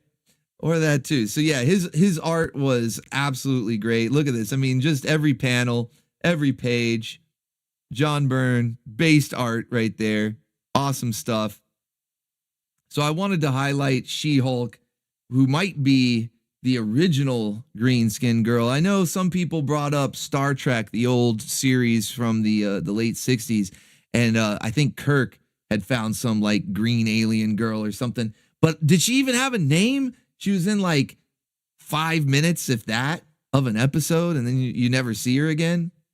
And I think they referenced her in the new one, the newer Star Trek reboot movies. I think they referenced the green skin girl. But, that was well after She-Hulk, So I'm thinking she might be the first mainstream, because this was 1982. This was early 80s. So I think she might be like the first mainstream green skin girl to really get a big fan base. And with good reason there, as you can see. And then, of course, she would end up making an appearance in the 90s Incredible Hulk cartoon, which was also pushing the limits. It's very much channeling that John Byrne energy. In fact, while doing some research on that, I read how after the first season, even though she only showed up in like 2 or 3 episodes out of the first season, they were like, hey, we want to bring her back. We're going to make her a main character. She's going to basically show up in every episode of the second season. However, you need to tone it down a little bit, okay, guys? She's getting a little carried away. She, the sexuality, we got to tone that down, all right? She was trying to get some clobbering time from the Thing and talking about cracking concrete. That was an actual line, by the way. She's like, I think she made a reference to like Marilyn Monroe or something. She's like, not even her. She can't even crack concrete like this girl. And then she does a little hip hop and it almost breaks the dock that she's standing on. They're like at the bay, the dock at the bay. And yeah, she does a little hip hop, almost breaks the pier. So yeah, she's cracking concrete, talking about cracking concrete over there.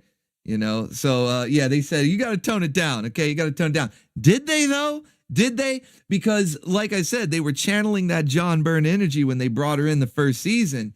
And even though they were told to tone it down in the second one, did they? I don't know. I'm going to let you guys be the judge. You guys get to decide because I got some clips for you. Okay. Like I said, we're doing a whole nostalgia spotlight here. So let's check out some She-Hulk appearances. I need to find me a woman that breaks the fourth wall. Yeah, you find a woman that breaks the fourth wall, that cracks the concrete on the fourth wall, okay? You wrangle that waifu. You find you a woman that cracks the concrete of the fourth wall, she's a keeper. All right, let's check out some clips here from She-Hulk. I actually played a clip from this show as a moment of Zook a week or so back. I can't remember. I don't think it was last week. I think it was the week before, where she first became the She-Hulk and she was busting out of the shackles that she was held in because it was, one of those mad scientist type labs. She was on like a metal table with the shackles and everything. Well, she was busting out when she turned into She-Hulk, and I played that as a moment of Zook. But I don't know if that was enough to really give you a full idea of just how crazy she went in this show. So this clip right here, I think will do just that for you. Enjoy, Bacon Ears. Enjoy the green skin girl.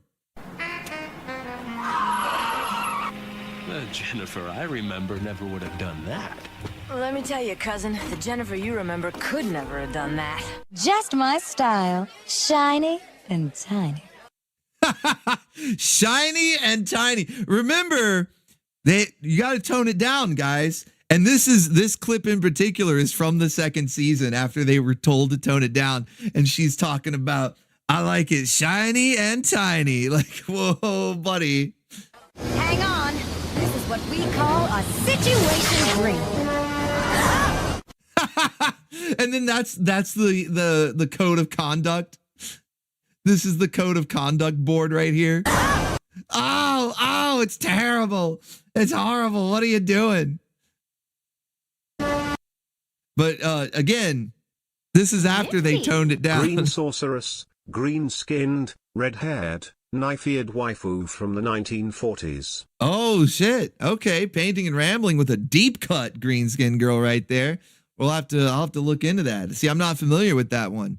Okay, I'm just going based on my own knowledge here. And I'm thinking, hey, She-Hulk's the original.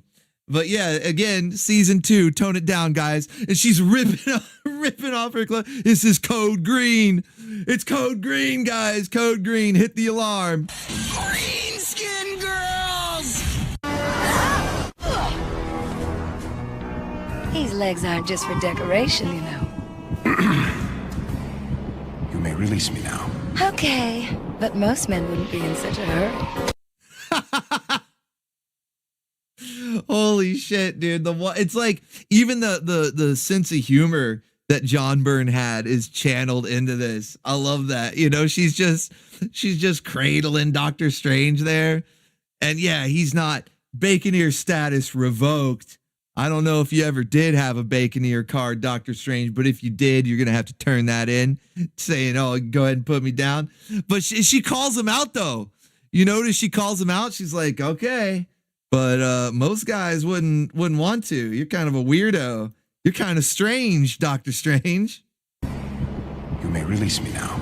Okay, but most men wouldn't be in such a hurry. And she drops him like a sack of shit. Oh, it reminds me of that Conan clip. Remember the clip from Conan the Adventurer where the guy in the bar, he had a winch. He had a winch on his lap.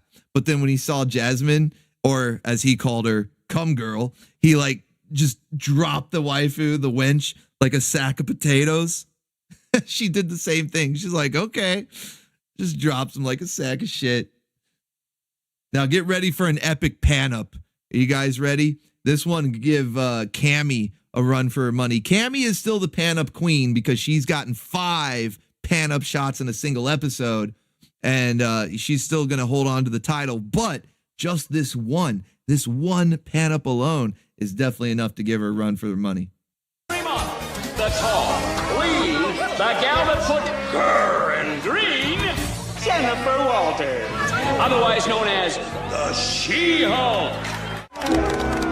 Oh dear. Nice catch, Dr. Bizarre. Strange. Totally. It should have been me, not him. Look at Hulk smash. This brings like whole new meaning. Look at his face. He's not ready. He is, yeah, Doctor Strange, you are not a Baconeer. You are not prepared, sir. You are not ready for what is about to happen. That's why it should have been me. Dear. Holy shit. Dude, that was like a wrestling move. You know, the side body press. Wowzers. Yeah, smash. Nice catch, Dr. Bizarre. Strange. Totally. I sealed that door tighter in She-Hulk's wardrobe. Holy shit. The references. Holy fuck. They know. See, they know. They know. That door tighter in She-Hulk's. Sealed that door tighter than She-Hulk's wardrobe. They know exactly what's going on here. Bernie! Green skin girls! Wardrobe. Wow! Mommy, when I grow up, I want to be just like her. Not if your father and I have anything to say about it. Right, dear? Dear?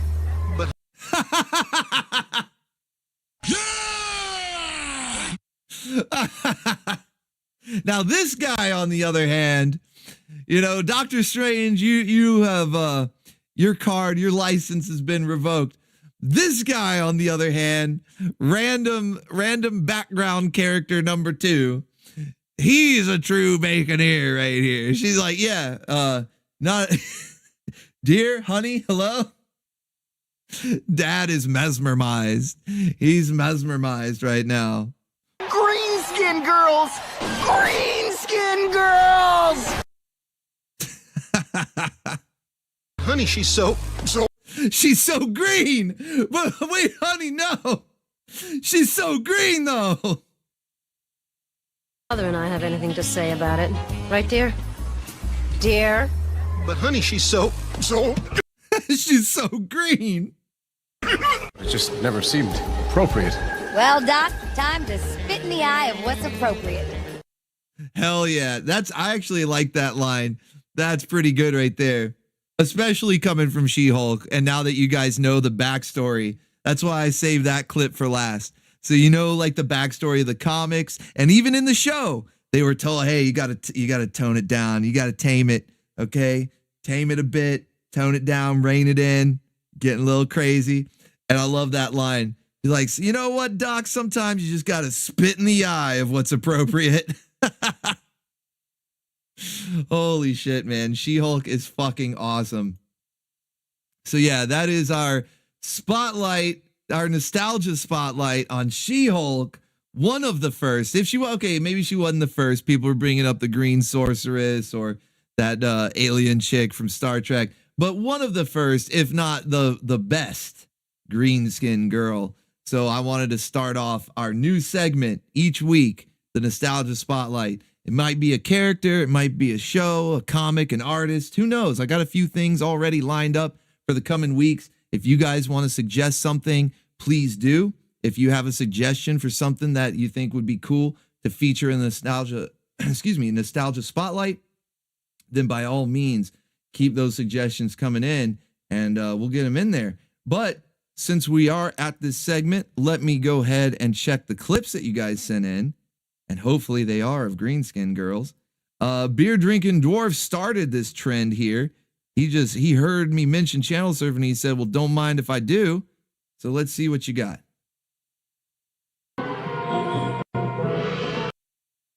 And it is green skin girls. You have chosen wisely. Good job, beer drinking dwarf.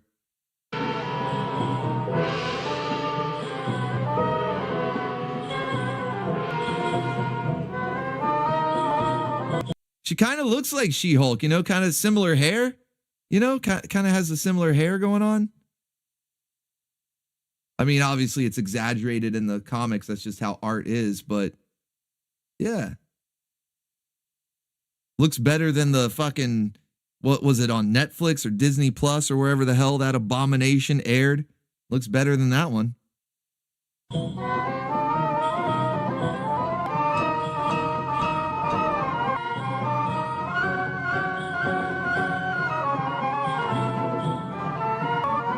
She's doing a little bit of the Shantae shake right there. Did you see that? A little moving the hips like Shantae there.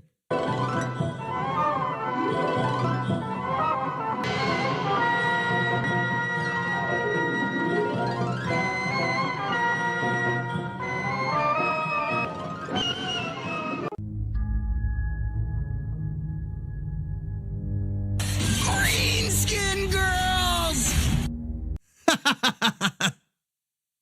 Oh shit, man. Good stuff, beer drinking dwarf. I'm glad you understood the assignment without me even having to tell it to you. You just knew. And he's got another one for us, okay? Second one here, he says skip to 2 minutes. Let's see what else you got. I am a privateer. Wait, no, don't give anything away. Whoa, buddy. Wait, are you sure skipping to 2 minutes? Looks like we're skipping over some stuff. I feel like we're missing some stuff by skipping past.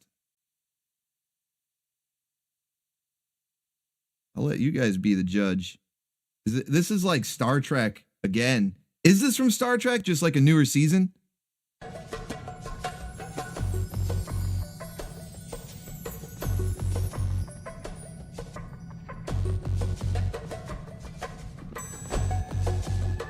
Yeah, this is from Enterprise, right?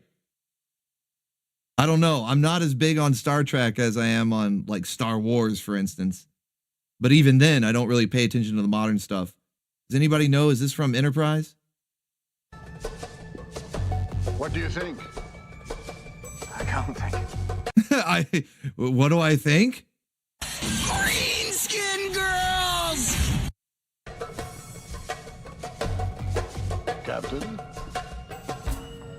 Captain? Earth to Captain, or whatever planet we're on. Alien planet to Captain. He's mesmerized. I'd have to agree with my tactical officer. He didn't say anything, though. He's like, I don't think. No, I think what he agrees with is... Green skin girls!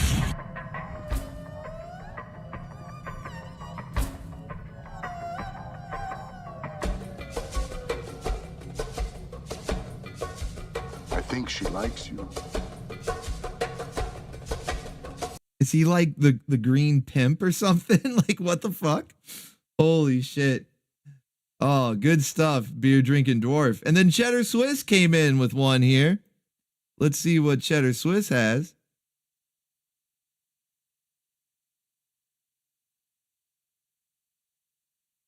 Goblins are overpopulating the outskirts. It's a dirty job, but the Adventurers Guild needs you to go and wipe them out. Leave it to me. The only good goblin is a dead goblin. Uh-oh. Uh-oh. I think I know where that's going. I think I know where this is going. Wait. Yep. I knew it. He hadn't seen the goblin waifus yet, though. He didn't know. Oh, wait, did you want me to start at 16 seconds? It said go to 16 seconds. Did you mean like start there? I don't know. We can watch more of that. There's goblin women. Of course. How do you think we breed so fast? So, what brings you to town? Tourism. Well, while you're here, what are... No, okay. That does start to get a little carried away there. Oh man, but I think we get the joke though. I think he didn't know. He wasn't prepared. He's like Doctor Strange. Although Doctor Strange would have been like, ooh. Like he would have been like, ooh, I don't know. This guy's about to fail the whole mission. Thank you, Cheddar Swiss. Michael Russum is up next. He's got one. Let's see. More green skin. Is it the same? It's the same. It's the same clip.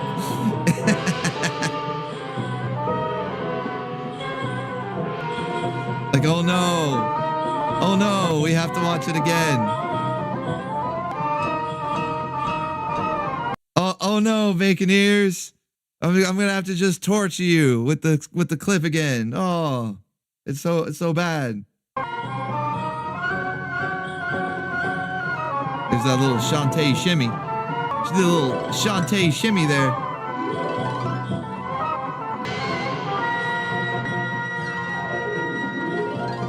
Is it like canon in the Star Trek universe that these green skin alien girls are like they have some sort of power over the men folk? Wasn't there something like that in Star Wars? I want to say the aliens that had those like snake head things, not like the head of a snake, but like on their head. It was like tails. What were they called? Like Twi'leks or something? They had a weird name. It was the one that was dancing in Jabba's palace. And they're meant to be like the best of all the alien waifus in the Star Wars universe. Yeah, I think they're called Twi'leks. Like I said, I know a little bit more about Star Wars than I do Star Trek. But yeah, they have like they almost look like snakes or like tails or something like on their head instead of hair. Because, you know, they're aliens. But they're meant to be like the best of the alien waifus in all of Star Wars. Is that what these green skin girls are? Is that basically the equivalent in Star Trek? It is canon. They've got super pheromones. It's Star Trek. Of course, it's going to be like a scientific explanation.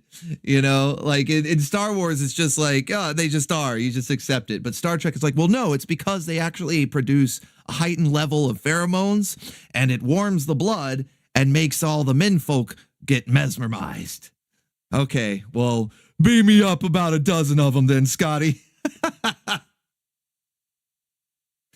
Holy shit. We're having too much fun. Oh, man, you guys are the best. All right, were there any other clips? Oh, wait, Loki Thorson's got one from us. I think it's the last one. I just want to make sure, because it's not channel surfing, so they're more spread out instead of just going one by one down the list here. But Loki Thorson's got one for us here. It says, for our favorite half genie to groove to. So I'm assuming he meant for the end of the show, but let's see. Let me sneak preview it here. Oh, Green Day. I see what you did there. I see what you did there.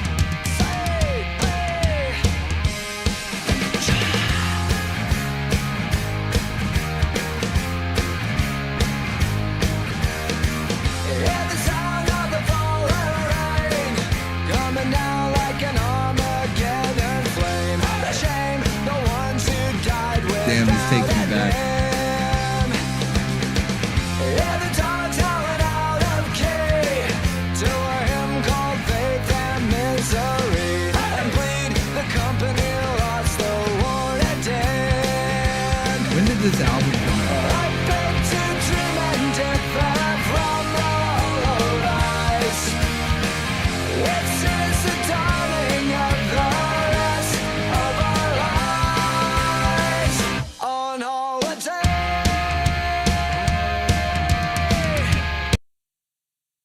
When did that album come out? Because that takes me back, man. I used to hear that song on the radio. I haven't heard that in a long time.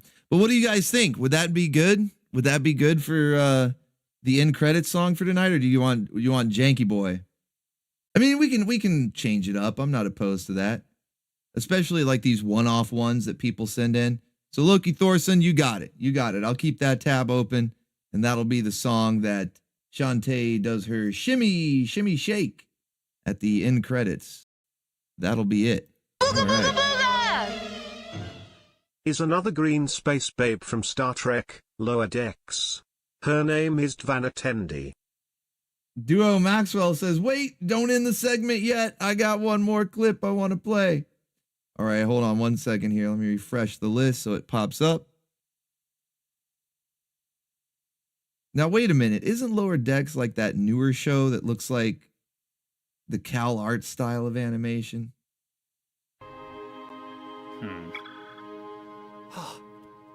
Did you know that Vendome staffed his whole bridge crew with bullions? Ooh, I didn't, but that's really cool. I know, right? No matter how careful. This guy is gay as hell. He's not even looking. He's not even doing a little side eye, making sure he keeps her in the peripheral vision. He's over here just moping about. There's a green-skinned girl in a towel, buddy. He's gay. Careful I am, no matter how hard I try, I feel like I'm gonna be an ensign for the rest of my life. Again, if planning and trying aren't working, maybe don't do that. You sound like Mariner. Well, look at me. It wasn't my... We are looking. And the art style sucks. No offense, Duo Maxwell, but yeah, I'm not a fan of this art style, man. There's something about it. It's not like the worst I've ever seen. It's kind of off-putting. But it is a green-skinned girl, I'll give you that. You get credit for that. I'll give you that much. Does anything else happen in the clip? I'm skimming through it real quick just to see. Are they just talking about their feelings?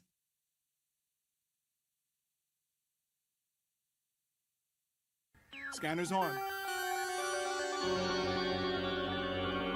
Magnificent! Look at the size of that thing! From Google, She-Hulk official first comic appearance in 1979, while Gamora was 1975 and older than then was Death, Mistress of Death, with a green skin. Bone? Kinda in 1973. Interesting. Okay. Yeah, Gamora, she's become a much more well-known character in recent years thanks to the Guardians of the Galaxy movies. But before that, she was incredibly obscure. She was very, very obscure. Like, nobody really knew who she was unless you read a whole lot of comics, especially the ones that take place in the cosmic areas of Marvel. Because, like, I remember seeing Gamora in, like the Infinity Gauntlet and the Infinity Crusade, which was like a weird sort of sequel spin-off thing to the Infinity Gauntlet that happened later on. I think in the 90s, because Gauntlet was in the 80s. But Gamora showed up in like those, because obviously Thanos is in those stories. But outside of that, you never really heard about. You never really heard about her much. And I don't know that she got a solo comic, at least not back then. She's probably had one now. But I think back then she didn't get a solo. Whereas She-Hulk like kind of skyrocketed in popularity because they introduced her.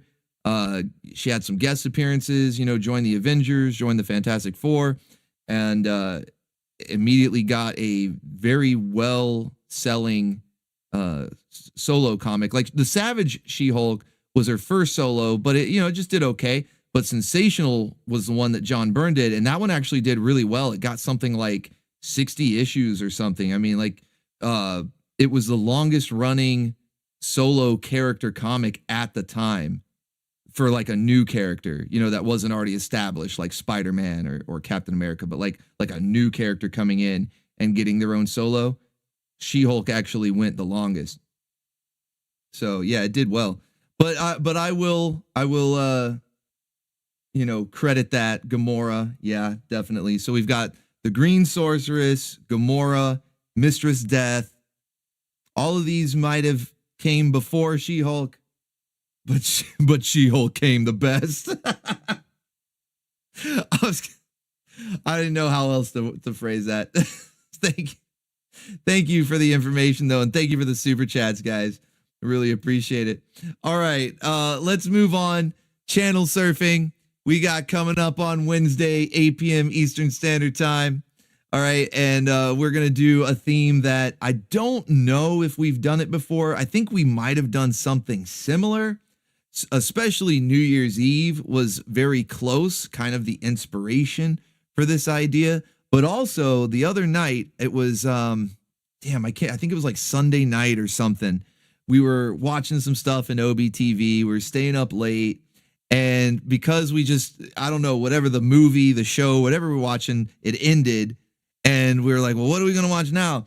And the guys that were in there, they were like, hey, check out this music video. I always like to listen to it when I'm working, whatever. And, you know, it was like in the 80s. It was Billy Idol. And then from there, it was like, oh, well, then you got to play ZZ Top, you know, Legs. You know, oh, you got to play the song that I used on the intro tonight, Simply Irresistible. And we basically just started going through all of these like 80s and into the 90s. And I think even some stuff from the early 2000s of just iconic music videos. And when I say iconic, I don't necessarily mean like that everybody knows, like it's a household name, but like for the Baconeers, you know, something that you definitely remember seeing. It stuck with you for reasons, you know what I mean? And they were music videos that to this day, the song is good, the music video is good, and we were just rocking out, having so much fun. Yeah, St. Adam, the Call on Me, Call Me. Yeah, we watched that one. Were you in there? Were you in the chat? We watched that one. So yeah, we were just going through all this stuff, and we had such a blast that the guys there, they mentioned like, dude, we should do this like every week, just to have a sort of like a music video watch party. And I'm going, well, shit, channel surfing, because there's only a few of us here, you know, we're going to end up running out of ideas or songs that we can remember, or music videos that we can remember.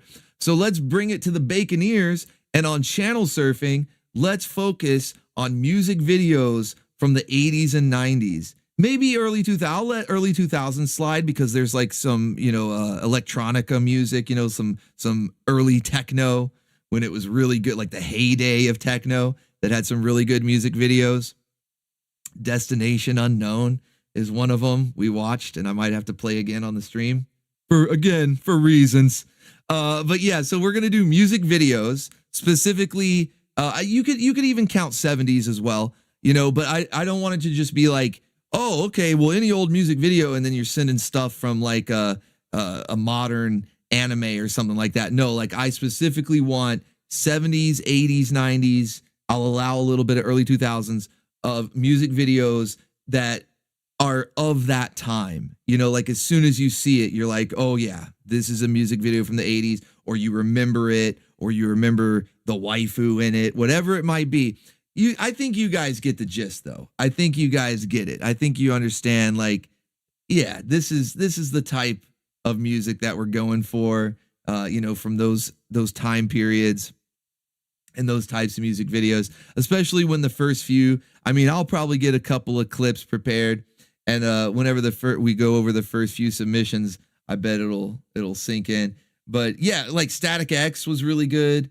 I don't know. I never got into Gwar. I know they're like a spectacle to behold on their live shows and stuff, but I don't know. I never really got into them. But oh yeah, and then MTV, they're off air, aren't they? They went off air, so yeah, they haven't really been music television though in a long time anyway. So we're gonna do our own, okay? BTV. It's not gonna be MTV. It's gonna be BTV.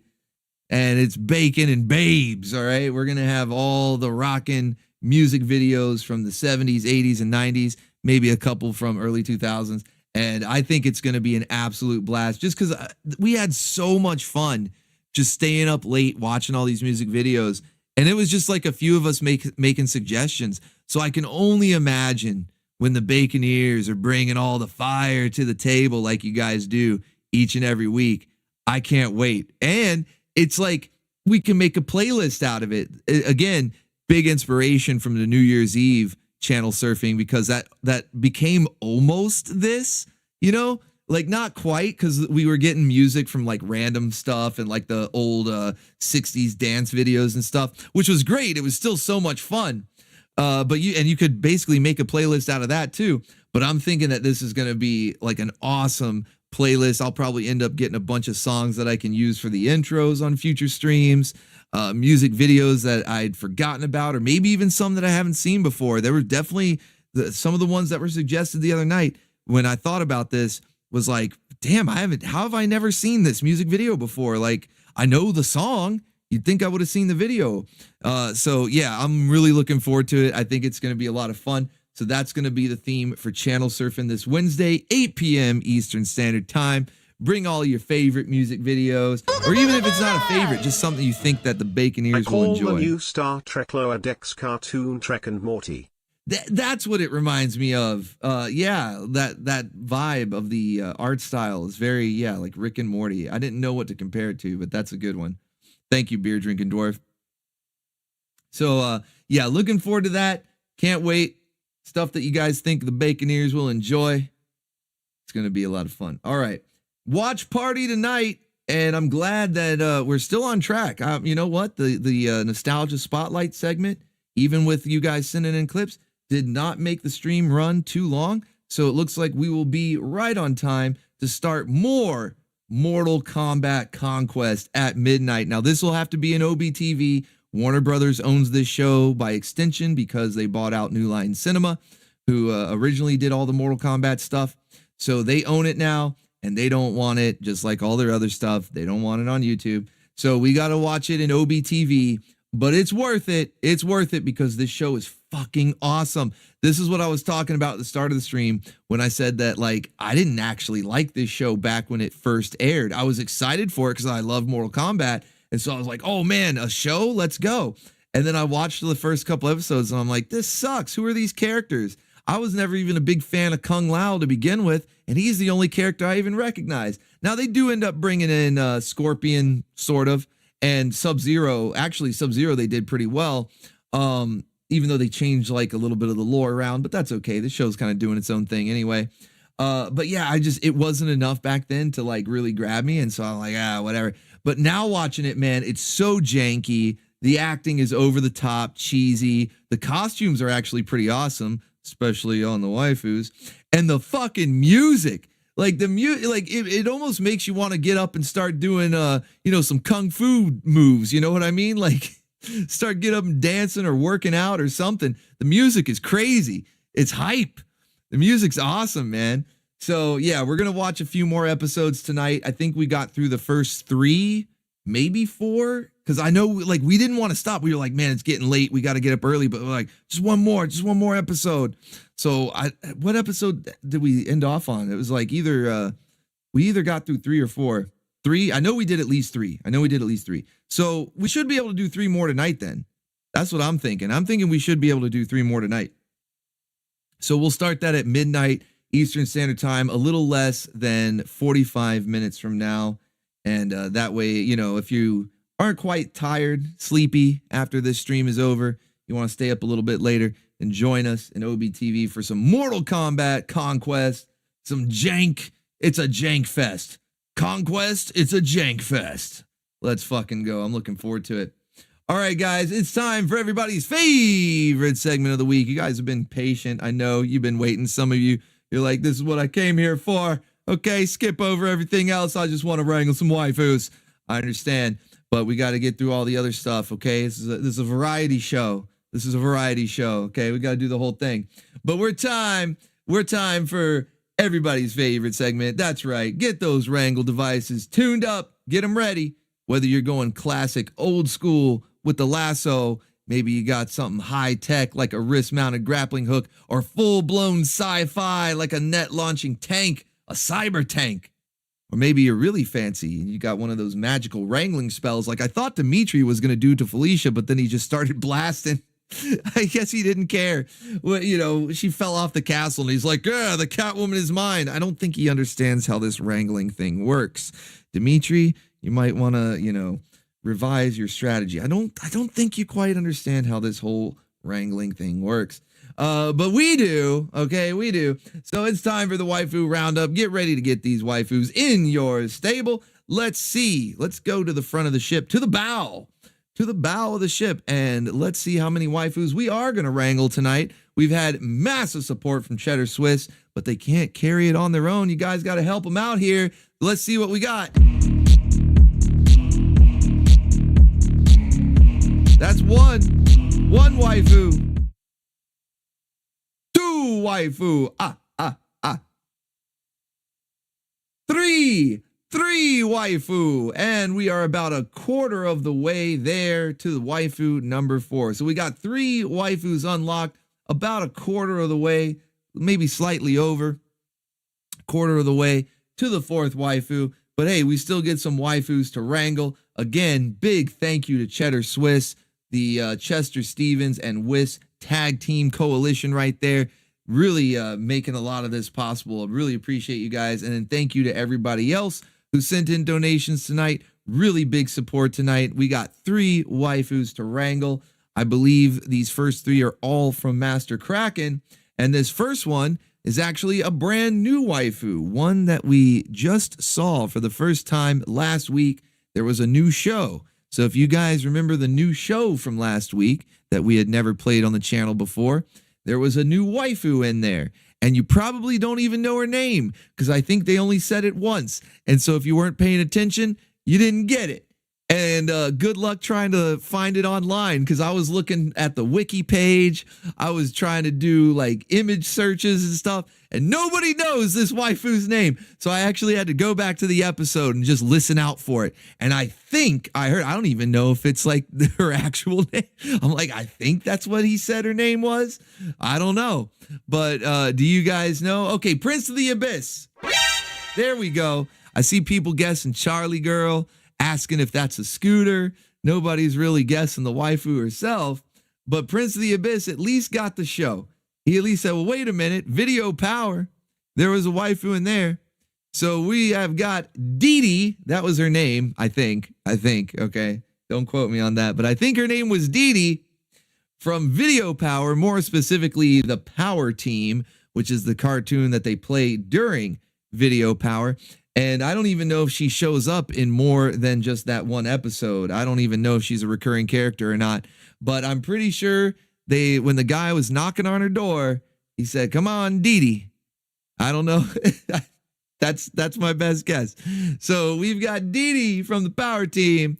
She was a gamer girl, okay, the original, the OG, before all these e-thoughts came in. And they were like fake gamer girls. They don't even know how to hold the PlayStation controller. It's not even turned on. You say you're playing the game. It's not even turned on. So we've got an actual gamer girl. She was beating the guy in the game, that is, until he pulled out the golden joystick. And that's not a euphemism. It was an actual joystick made of gold with magical powers. But, you know, it could have gone either way if he had pulled out the magical joystick. I don't know. You tell me, chat. You tell me.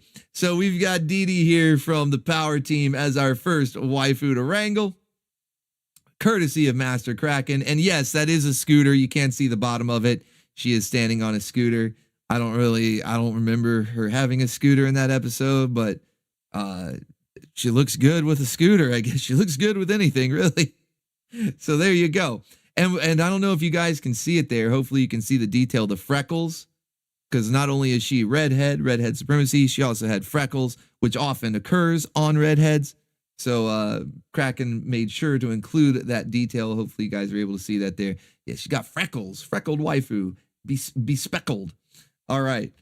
Next up, this is a waifu, an all-time top waifu. As you can see, she's holding a bottle of Schwing champagne. Schwing.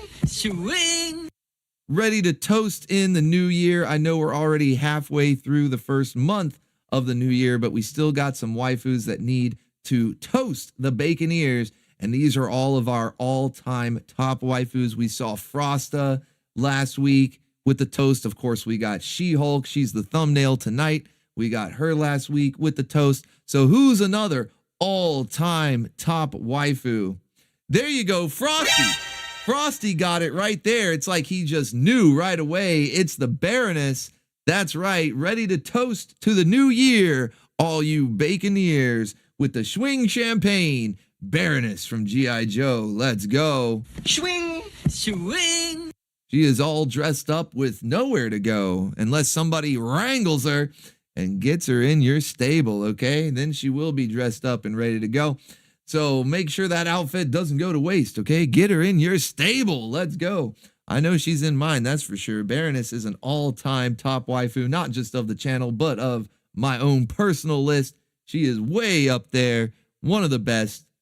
In fact, birthday's coming up soon, guys. Birthday's coming up in just like a week or two, and that's when the Bacon's Choice lineup of Saturday morning cartoons, and guaranteed you're going to see some Baroness in there, a whole lot of her.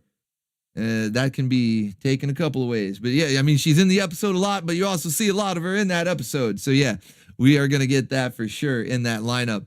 All right, last but certainly not least, one more waifu here in the lineup. This is a new favorite. She's a instant favorite, but a newer waifu. We just got this waifu maybe a couple months ago, started watching episodes of her show. They're batshit crazy, and we love it because it's so cheesy, it's so janky, it's so insane that we love this show, and we love this waifu. So who could it be now? Think about who's a waifu with a little pet dog there. You see that dog zooking out in the silhouette? Who's a waifu with the little pet dog? Tim J, is your birthday tomorrow? Well, happy birthday, sir. Oh, shit!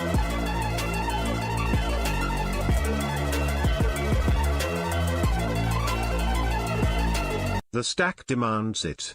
Cheddar Swiss Coalition breaking the 200 mark and getting us over halfway to the fourth waifu. Can we hit it?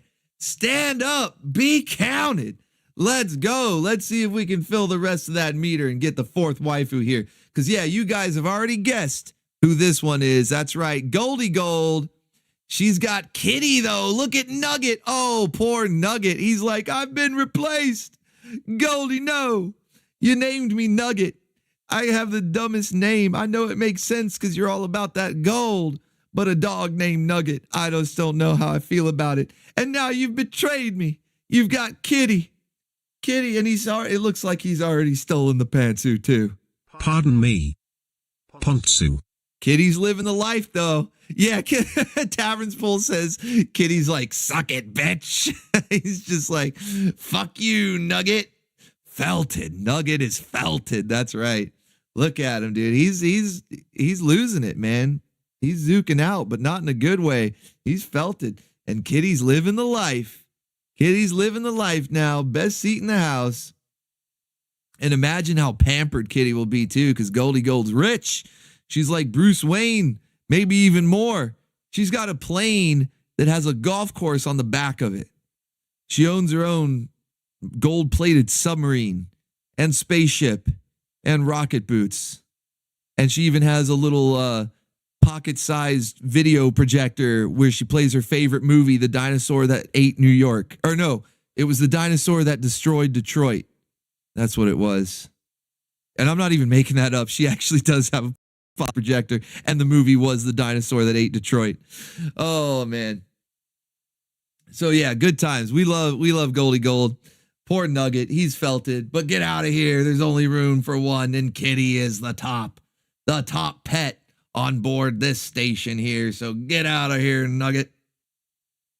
All right, waifu number 4 is another one of our top waifus. We didn't get to her last week. Oh, man, she was number 4 last week, and we didn't get to her.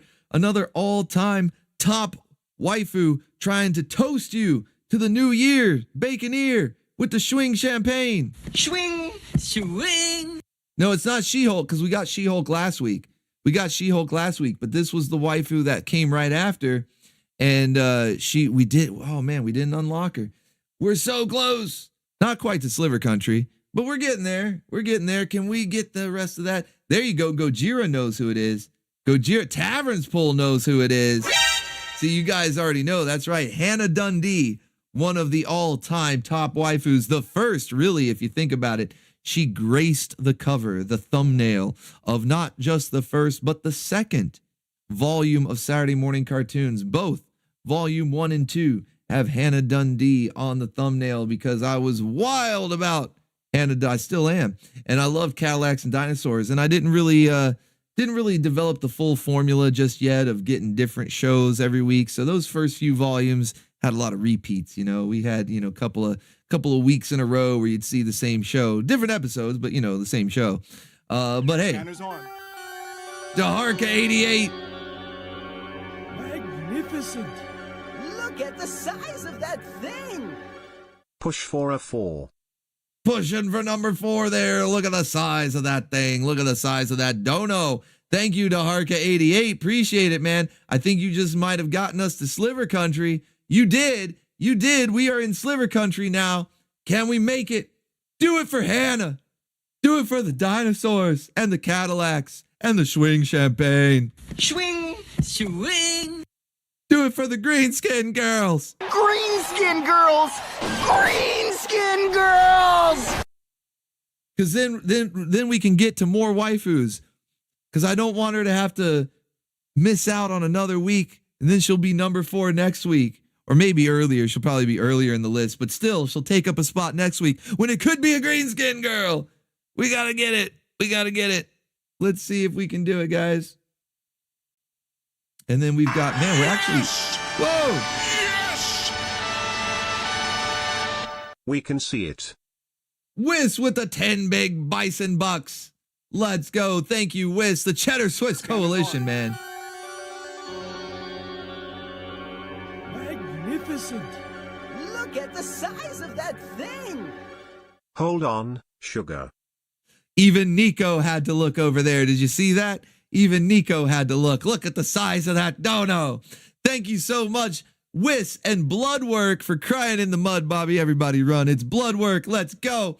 And Whis, the other half of the Cheddar Swiss Coalition. You guys have really been insanely generous tonight. You have more than earned that tag team champion belt, which means you get not 1, but 2 waifu pinups of your choice. So let me know. We've got a lot already in the works, and actually I got a few done for you. I need to send them over to you. Sometimes I like to wait and let them be revealed on the stream, but if it takes too long, I'll just go ahead and send them to you. But we definitely have some of your previous Stream Boss pinups ready to go. We got more in the works, so be thinking of 2 more that you'd like to get as we unveil waifu number 4, Hannah Dundee, in a rockabilly style. You know, Hannah Dundee kind of has like that classic waifu look.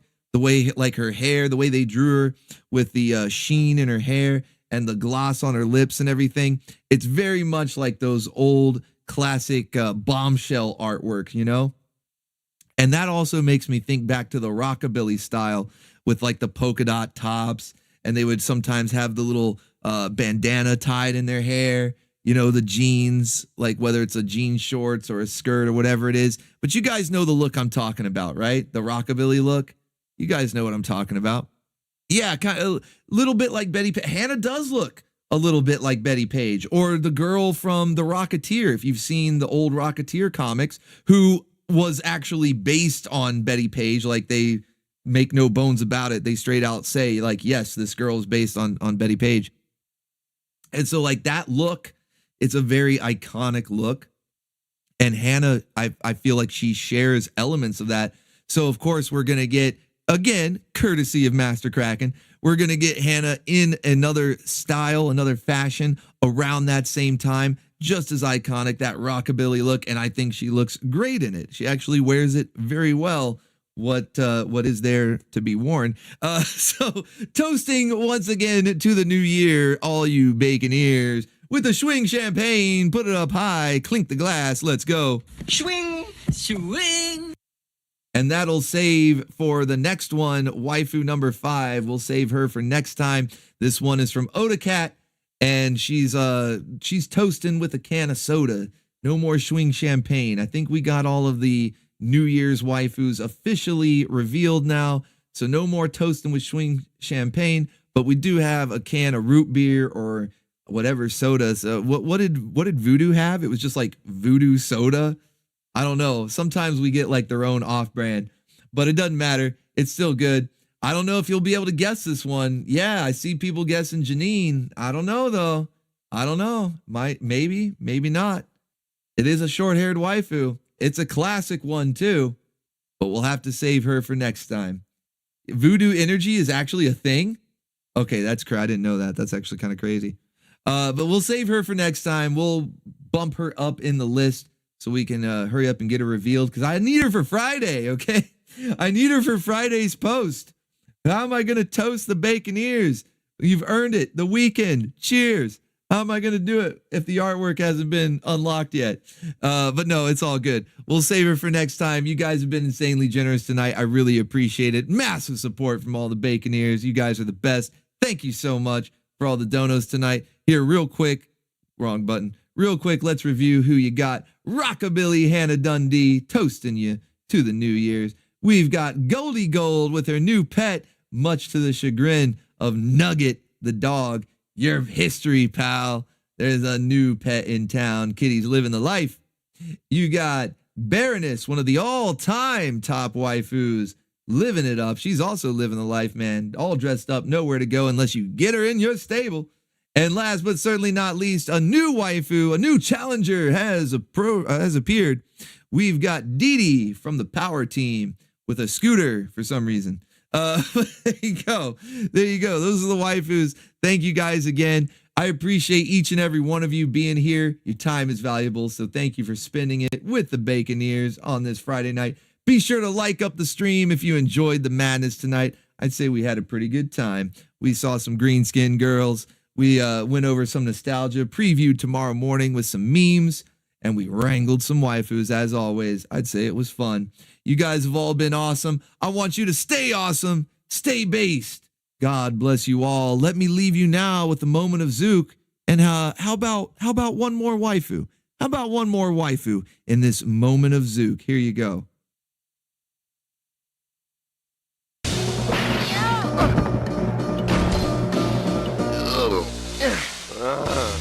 Huh?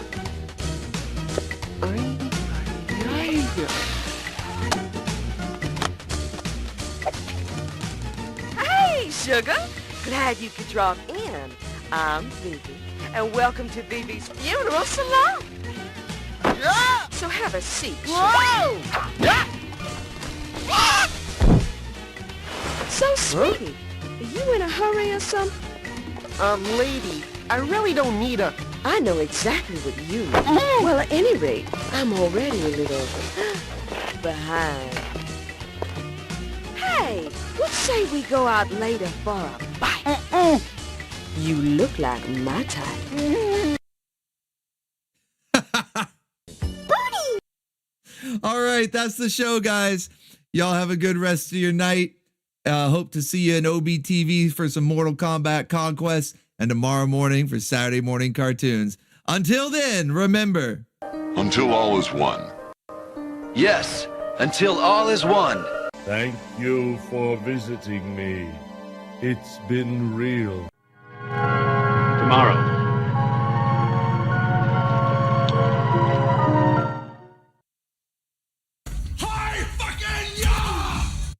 Goodbye, Nega Ninjas.